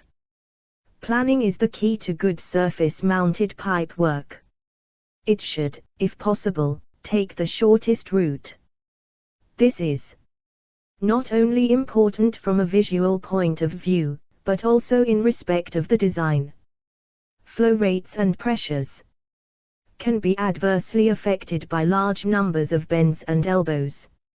Marking out for pipework, especially in occupied premises, should be kept to a minimum to avoid defacing the customer's decorating. Use a pencil rather than pen or markers. Carpets and furnishings should be well protected with dust sheets and coverings. The selection of clipping method for the surface-mounted pipework requires careful thought. The question to be asked is, where is the pipework being installed? Think about the following. Pipework mounted to skirting boards would look too bulky if standoff type clips, such as plastic clips, were used. Instead, Consider the use of copper saddle clips that lie flat to the timber. When the pipework is painted, it would not look as unsightly as a pipe that is standing away from the timber. Skirting boards. Try to hide surface-mounted pipework in the corners of rooms where they may be successfully boxed in. Once decorated, these tend to blend into the wall a little and become less noticeable. If a number of pipes are to be installed in the same location, arrange them in banks using interlocking clips. Not only does this require less drilling and screwing but also keeps the pipework runs parallel across the entire run. This is particularly useful when installing pipework in airing cupboards, boiler room and roof spaces where long lengths of pipework may be placed in the same direction. The content of this document is copyright symbol BPIC Limited 2020 and may not be copied, reproduced or distributed without prior written consent. Author, BPIC Limited. Editor, BPIC Limited. Design, BPIC Limited. BPIC Level 2 Diploma in Plumbing Foundation 88. Consider the type of building. Whilst plastic clips and saddle clips are useful in domestic properties, they would not stand up to the everyday knocks of life in, say, a factory or a supermarket. Similarly, large bulky clipping methods usually used in commercial buildings would look out of place in a home. Concealed pipework. Installation of pipework often means that most of the pipework be concealed out of sight. When first fixing takes place, this is where the majority of the pipes would be hidden from view under the floors or buried in studded walls and sometimes even placed behind the dot and dab plasterboard on the inside of external walls. Whilst the idea of concealed pipework means that the walls of the property are pipework free, we also have to take into account the requirements of regulations and British standards with regard to concealed pipework. Consider this from the Water Supply, Water Fittings, Regulations 1999. Schedule 2, Regulation 7 states 7.1. No water fitting shall be embedded in any wall or solid floor. 2. No fitting which is designed to be operated or maintained, whether manually or electronically, or which consists of a joint, shall be a concealed water fitting. This means that if we cannot install the pipe behind the wall without joints, then the pipe should not be installed in the wall and we should consider surface-mounted pipe work. Why is this? Simply, every joint is a potential leak.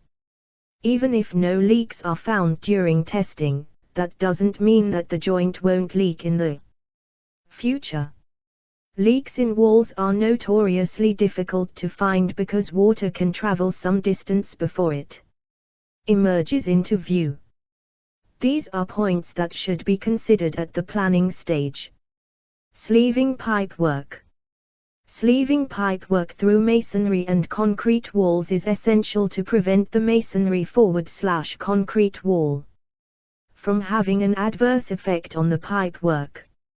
Sleeving a pipe has several functions. It prevents the pipework from coming into contact with the wall surface, thereby preventing abrasion and corrosion from the effects of the masonry or concrete materials. It allows for thermal movement. It prevents damage from building movement due to subsidence, etc.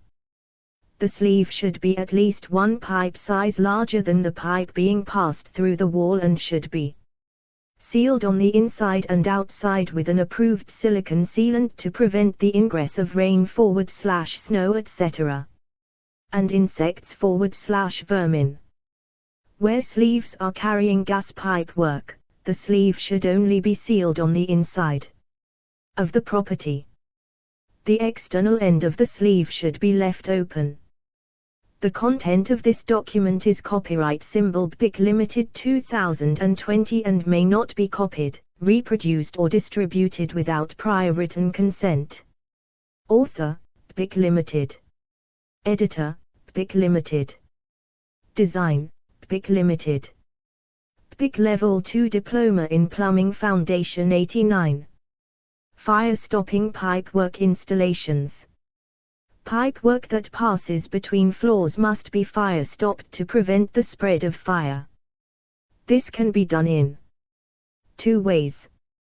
By the use of an intumescent collar, or by the use of intumescent sealant. The photograph, left, shows an intumescent collar, which is placed around the pipework as it passes through a floor. Should a fire occur, the heat from the fire causes the bonded material inside the collar to expand, completely sealing the space around the pipe, preventing the spread of fire, smoke and hot gases to other areas. This helps to 1. Contain the fire in the room where it started. 2. Maintain escape routes. 3. Reduce the damage caused by the fire and reduce the effects of smoke. Intumescent sealant works in the same way but is injected into the space around the pipe. Measure, mark and cut pipework materials for installation. There are many methods used when installing plumbing systems. Each plumber will have their own way of installing pipework, setting out, marking out and fabrication. In many cases, pipework may even be prefabricated before it arrives on site to be installed. Many plumbing systems and components are now supplied pre-plumbed, making the plumber's job that much easier. An intumescent collar. Fitting an intumescent collar. The content of this document is copyright symbol BIC Limited 2020 and may not be copied, reproduced or distributed without prior written consent. Author, BIC Limited. Editor, BIC Limited. Design, BIC Limited. BIC Level 2 Diploma in Plumbing Foundation 90. Prefabrication of pipework. Prefabrication takes place on large housing contracts where many of the same type of buildings are being constructed or where a large block of identical apartments is being built. Prefabrication of bends, fittings, and pipework has the advantage of saving time and can be of benefit where hot working with blowtorches is forbidden. Prefabrication off-site means that the measurements for the pipework can be taken from either on-site or taken from the working drawings. Often, it's much better to work from measurements taken on-site because plans and drawings can sometimes change and the actual building be slightly different from that drawn. Whichever way is chosen, the pipework is measured, marked, cut, formed and jointed in the workshop and then transported to site for installation. Fabricating pipework to clear obstacles. Working on site will also involve prefabrication of pipework. Precise measurements, cutting, bending and jointing will all take place to suit the obstacles that we come across. Consider the drawing. By using the correct setting and marking out procedures, and using the correct bending methods, it is possible to bend the pipe from fitting 7, through bends 1 to 6 and up to fitting 8, out of a single piece of copper tube. When marking out the tube for one piece bending, there are several pieces of information that we need to know. 1. The size of the tube. 2. The X dimension of any fittings required. In this case 2 end feed capillary elbows. 3. The distance from the wall to the center of the clip.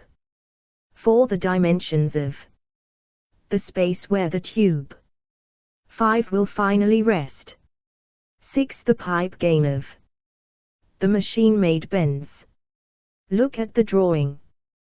The pipe is going to be installed around a concrete nib, located in a small space. The overall dimension is 1100 mm or 1.1 m wide, 600 mm deep, with a raised nib measuring 500 mm wide by 450 mm deep. There are 6 machine-made bends, 4 internal and 2 external, and X dimensions. The content of this document is copyright symbol BIC Limited 2020 and may not be copied, reproduced or distributed without prior written consent. Author, BIC Limited. Editor, BIC Limited. Design, BIC Limited.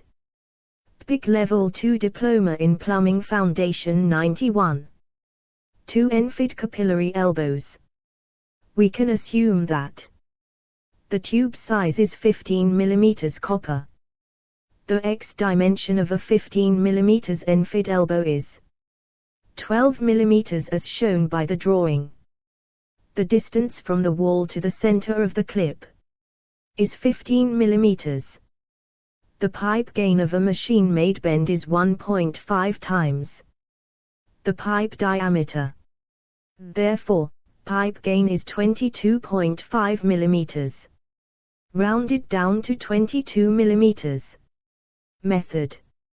Total up the amount of pipe needed. From elbow 7 to bend 1 the distance is 600 mm, and because pipe clips are fitted inside and outside of the space, the distance is not altered. There is an Enfid elbow at elbow 7 and this has a 12 mm X dimension, which we need to deduct. 612 equals 588 mm. So, from elbow 7 to bend 1, the first machine bend 1 can be marked 588 mm from the end of the pipe. From bend 1 to bend 2 is 400 mm center to center of pipe. From this we need to deduct 2 clip distances, totaling 30 mm. 400 mm 30 mm equals 370 mm. This is the measurement after the deduction of 2 clips to the center. Bend 2 can be marked at this distance. From bend 2 to bend 3, the distance is 300 mm, and since there are clips on the front of the nib, this is the distance we use. Bend 3 to bend 4 carries the tube around opposing sides of the nib, and because the clip center is 15 mm we add 2x 15 equals 30 mm to the overall nib size. Therefore, 300 plus 30 mm equals 330 mm. Bend 4 to bend 5 is the same as bends 2 to bends 3, as the 2 dimensions are identical. 300 mm. Bends 5 to bend 6 are identical as from bend 1 to bend 2, so the same dimension can be used. 400 mm. 30 mm equals 370 mm. Mark the bend at this distance. From bend 6 to elbow 8 is identical as from elbow 7 to bend 1. Therefore, 612 equals 588 mm. There are 6 machine-made bends on the tube, so pipe gain is as follows: 6x 22 mm equals 132 mm. This will need to be deducted once the measurements have been added together. Measuring the X dimension of a fitting. The content of this document is copyright symbol BIC Limited 2020 and may not be copied, reproduced or distributed without prior written consent. Author, BIC Limited. Editor, BIC Limited. Design, BIC Limited. BIC Level 2 Diploma in Plumbing Foundation 92.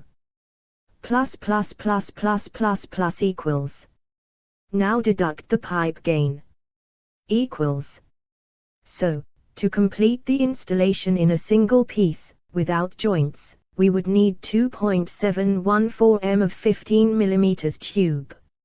In situ working. When working in customers' properties, at some point the need to work on an existing installation will occur.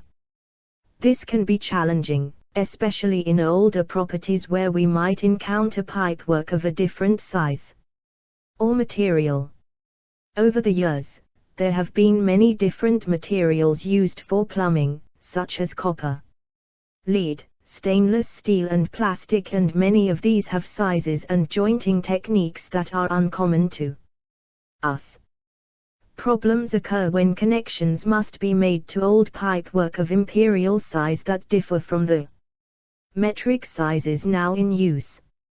Fortunately, for many of these pipe sizes, converters to metric sizes exist.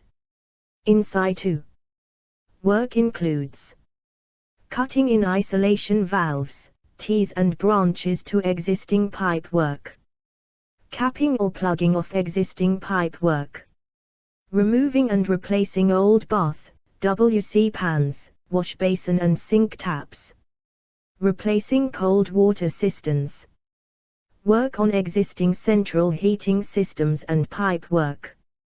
7.2 Identify how to select pipework materials and fittings from instructions including plans and drawings. Select pipework materials and fittings from instructions. On some occasions, the materials and fittings we use on an installation will be dictated by the component or equipment installation instructions. Gas boilers, for example, specify that copper should be used to connect to the boiler and that plastic pipe should not be connected to within 1.5 m of the boiler itself. It is important that we follow these instructions, otherwise the manufacturer's guarantee may be invalidated. Select pipework materials and fittings from specifications, drawings and plans. Often, materials and fittings for a contract are selected by either the designing engineer or even sometimes the customer. In these cases, a specification would tell us materials to be used, their sizes and often, which make of fitting to use. Working drawings give an insight into the layout of the building. From these, the routes of the pipework can be planned and a materials list taken. On large contracts, the designer may well have produced a full working. The content of this document is copyright symbol BPIC Limited 2020 and may not be copied, reproduced or distributed without prior written consent. Author, BPIC Limited. Editor, BPIC Limited. Design, BPIC Limited.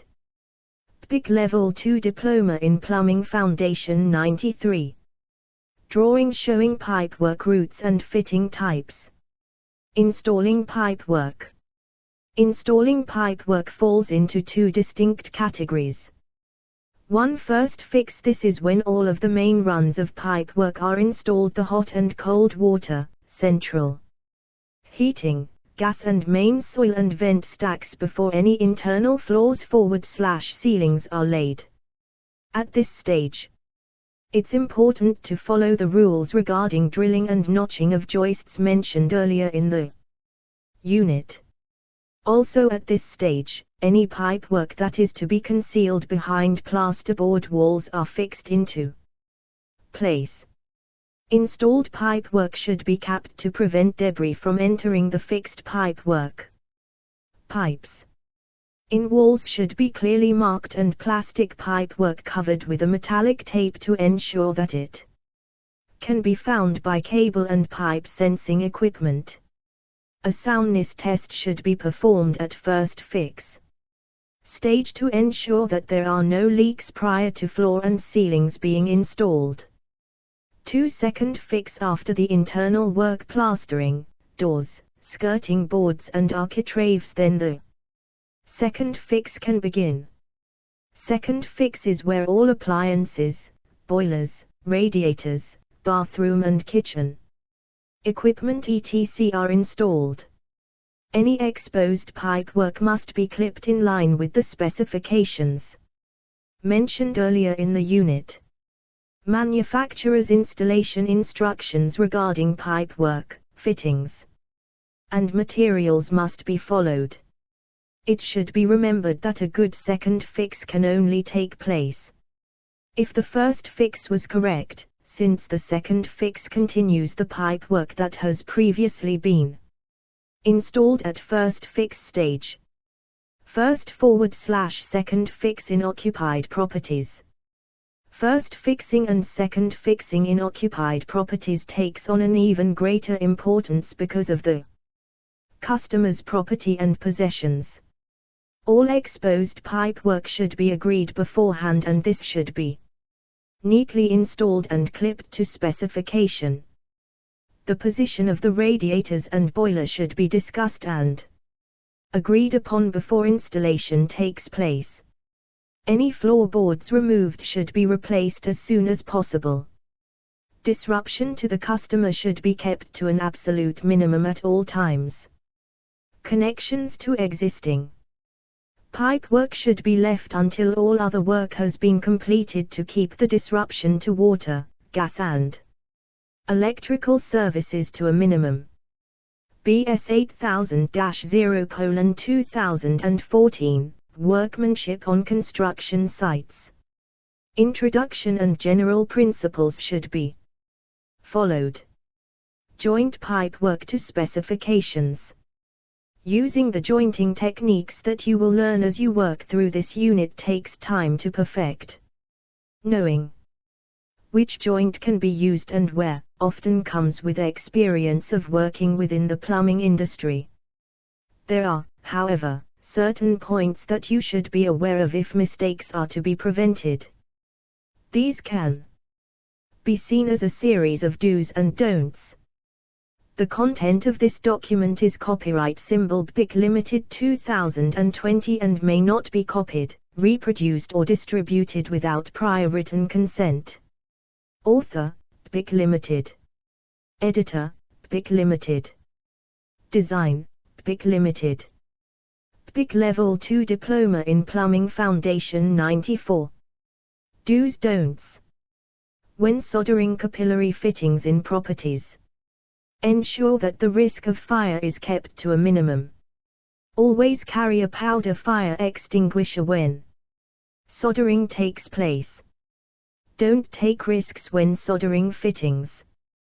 Consult the company risk assessment. Remember to protect the customer's wallpaper and decorations when soldering fittings. Use either a heat-proof mat or cooling gel around the area to be soldered. Don't put the flame of a blowtorch directly onto a decorated wall. You will ruin the paper. Be aware of combustible items at all times. Always check soldered fittings to ensure that the solder has flowed all around the joint. Don't leave making soldered joints until last. Solder them as you work. Always tighten compression fittings as you are working. Don't leave tightening compression fittings until the last minute.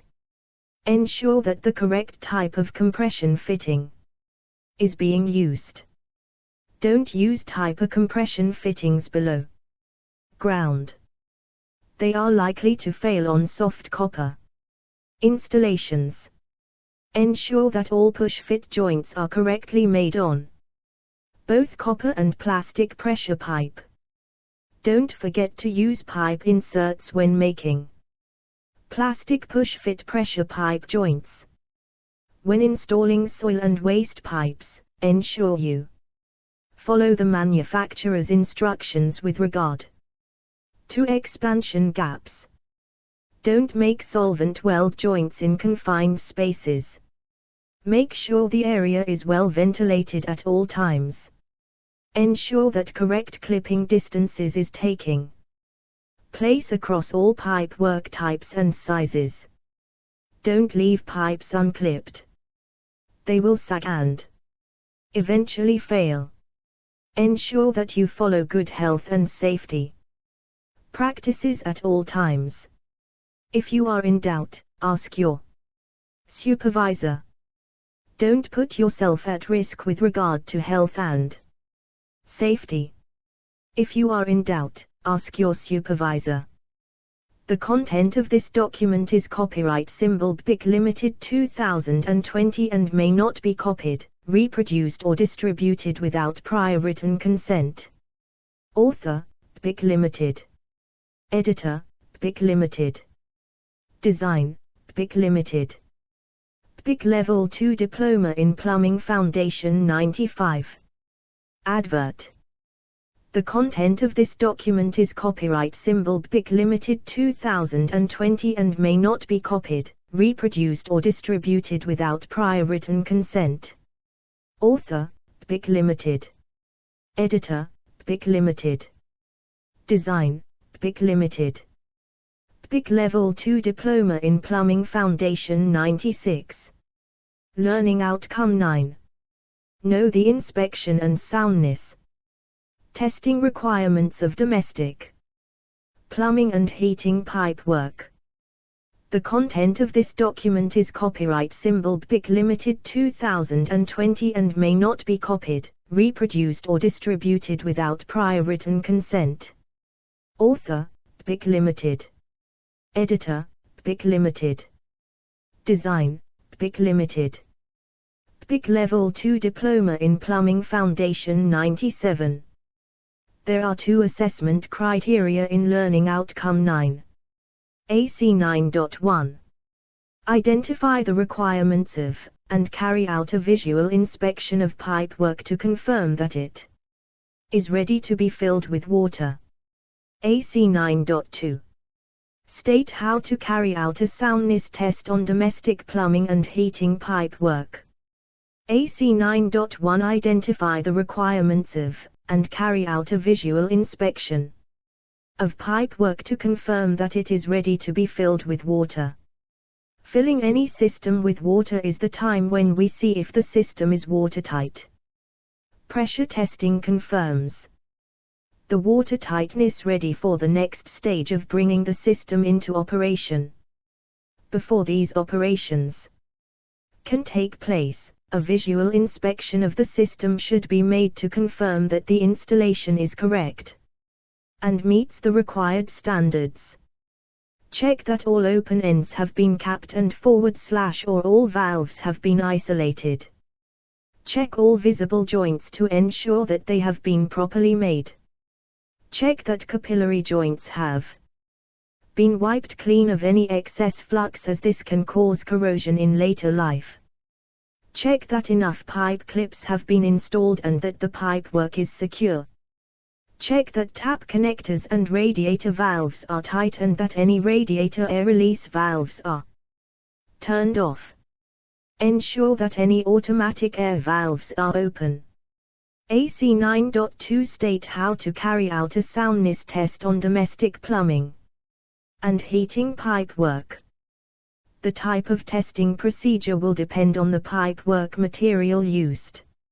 Hot and cold water systems testing is detailed in PSN 806.2 and 4. Central heating systems testing is detailed in PSN 14336:2004. Heating systems in buildings, installation and commissioning of water-based heating systems. Above ground sanitation systems should be tested in accordance with Document H of the Building Regulations. The recommendations of PSN 806.2 and 4. For many years the recommendations of BS 6700 and the Water Supply, Water Fittings, Regulations 1999-1 stated that a hot/cold water system should be tested at 1.5 times the maximum operating pressure of the system.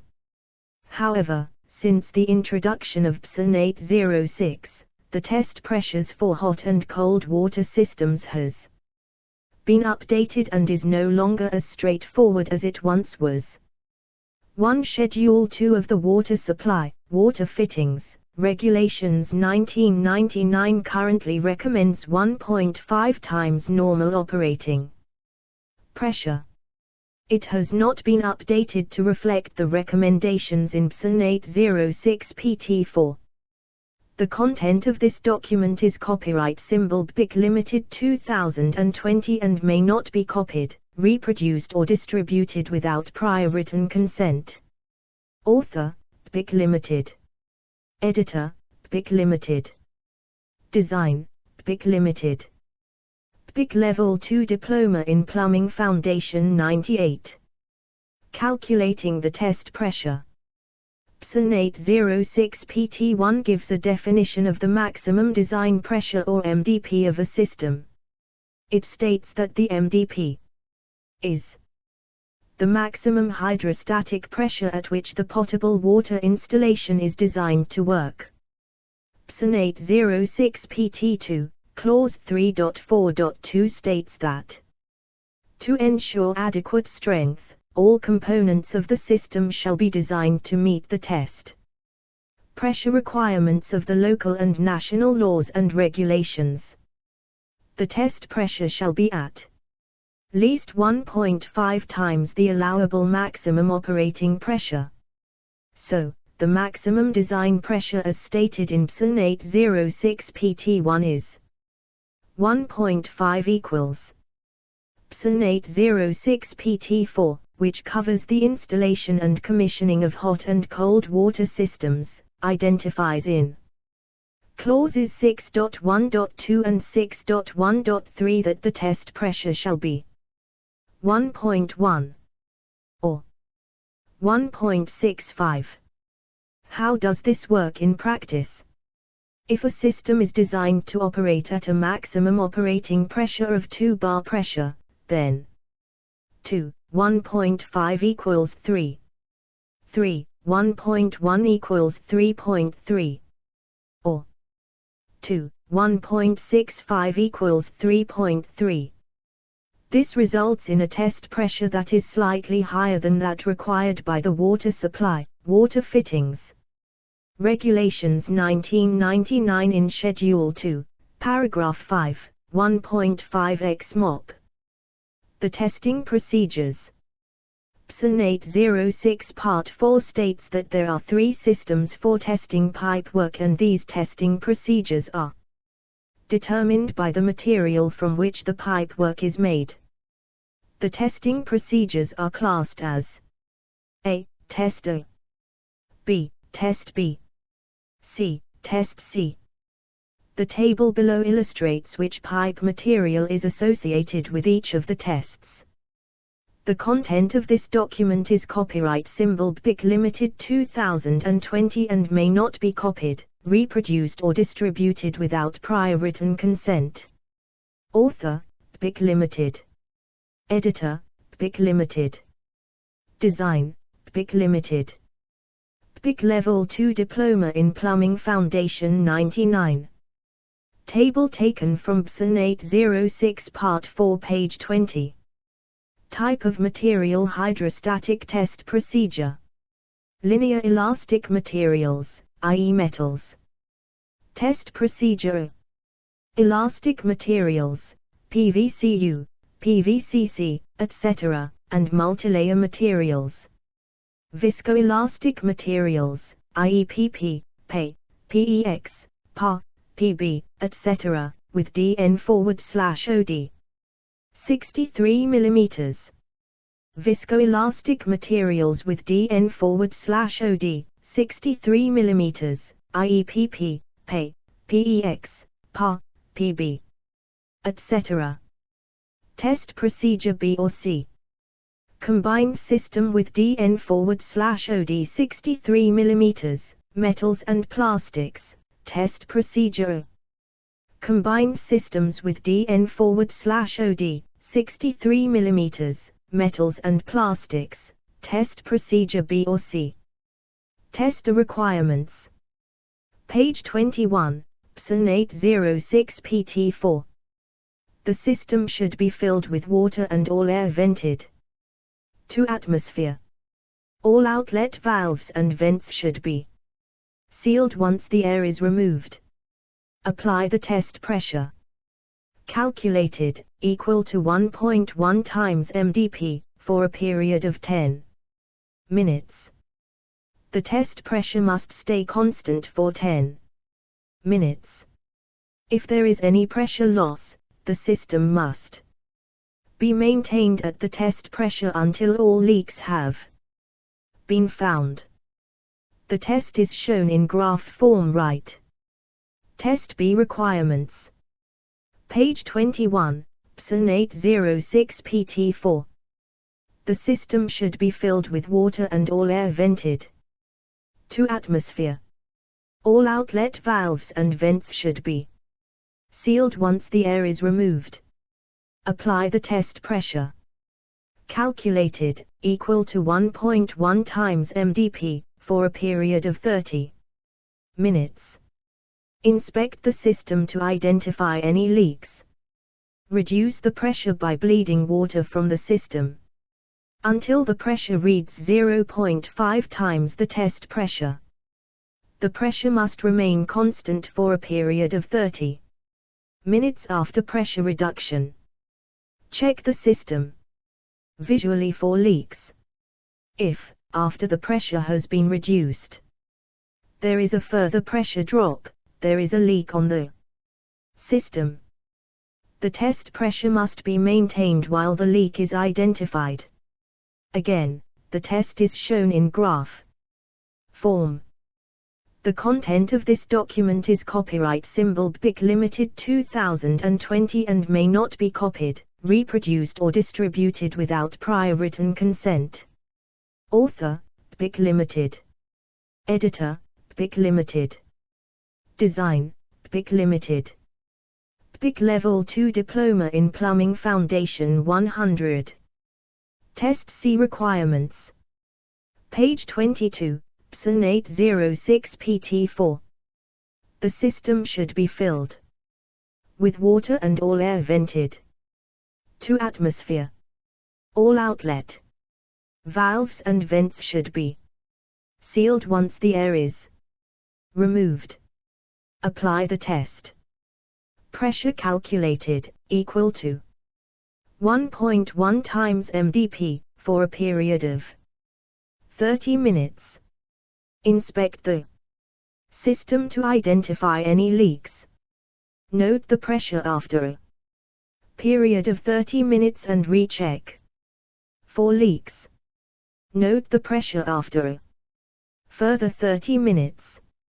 If the pressure drop is less than 0,06 MPa or 0.6 bar, the system can be considered to be sound. Continue the test without further pumping.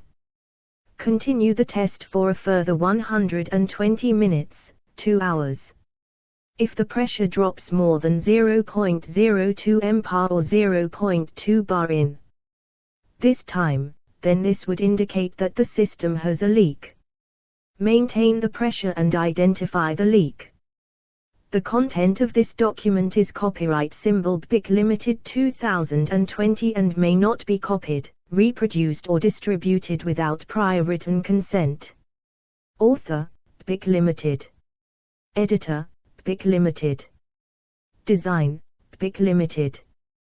BIC offer the new Level 3 Diploma in Plumbing and Domestic Heating that sits within the Plumbing and Domestic Heating Technician Apprenticeship Level 3 Standard.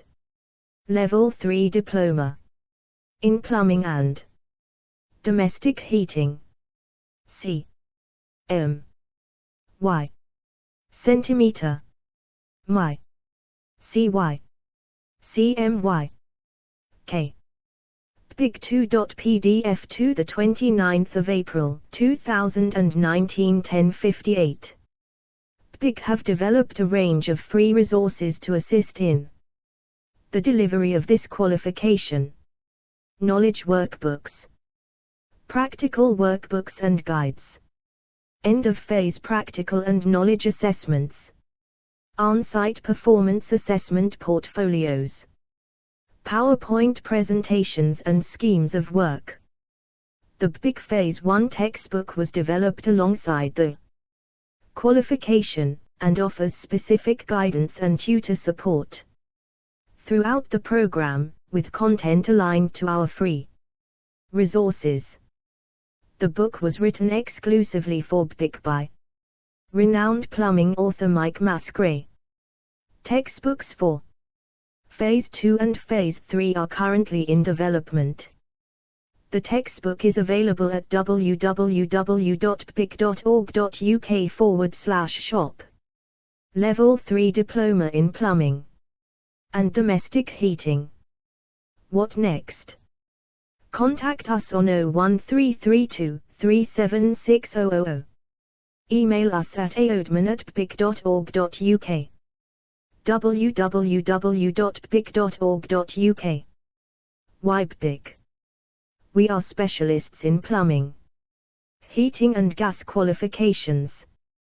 We have a wide range of tutor support materials available. Our high level of customer support, with fast response time to enquiries, benefit from our knowledgeable and experienced team. BPIC is an approved endpoint assessment organization. C.M.Y. Centimeter. My. C.Y. C.M.Y. K. BPIC2.pdf 1 the 29th of April 2019 10:58.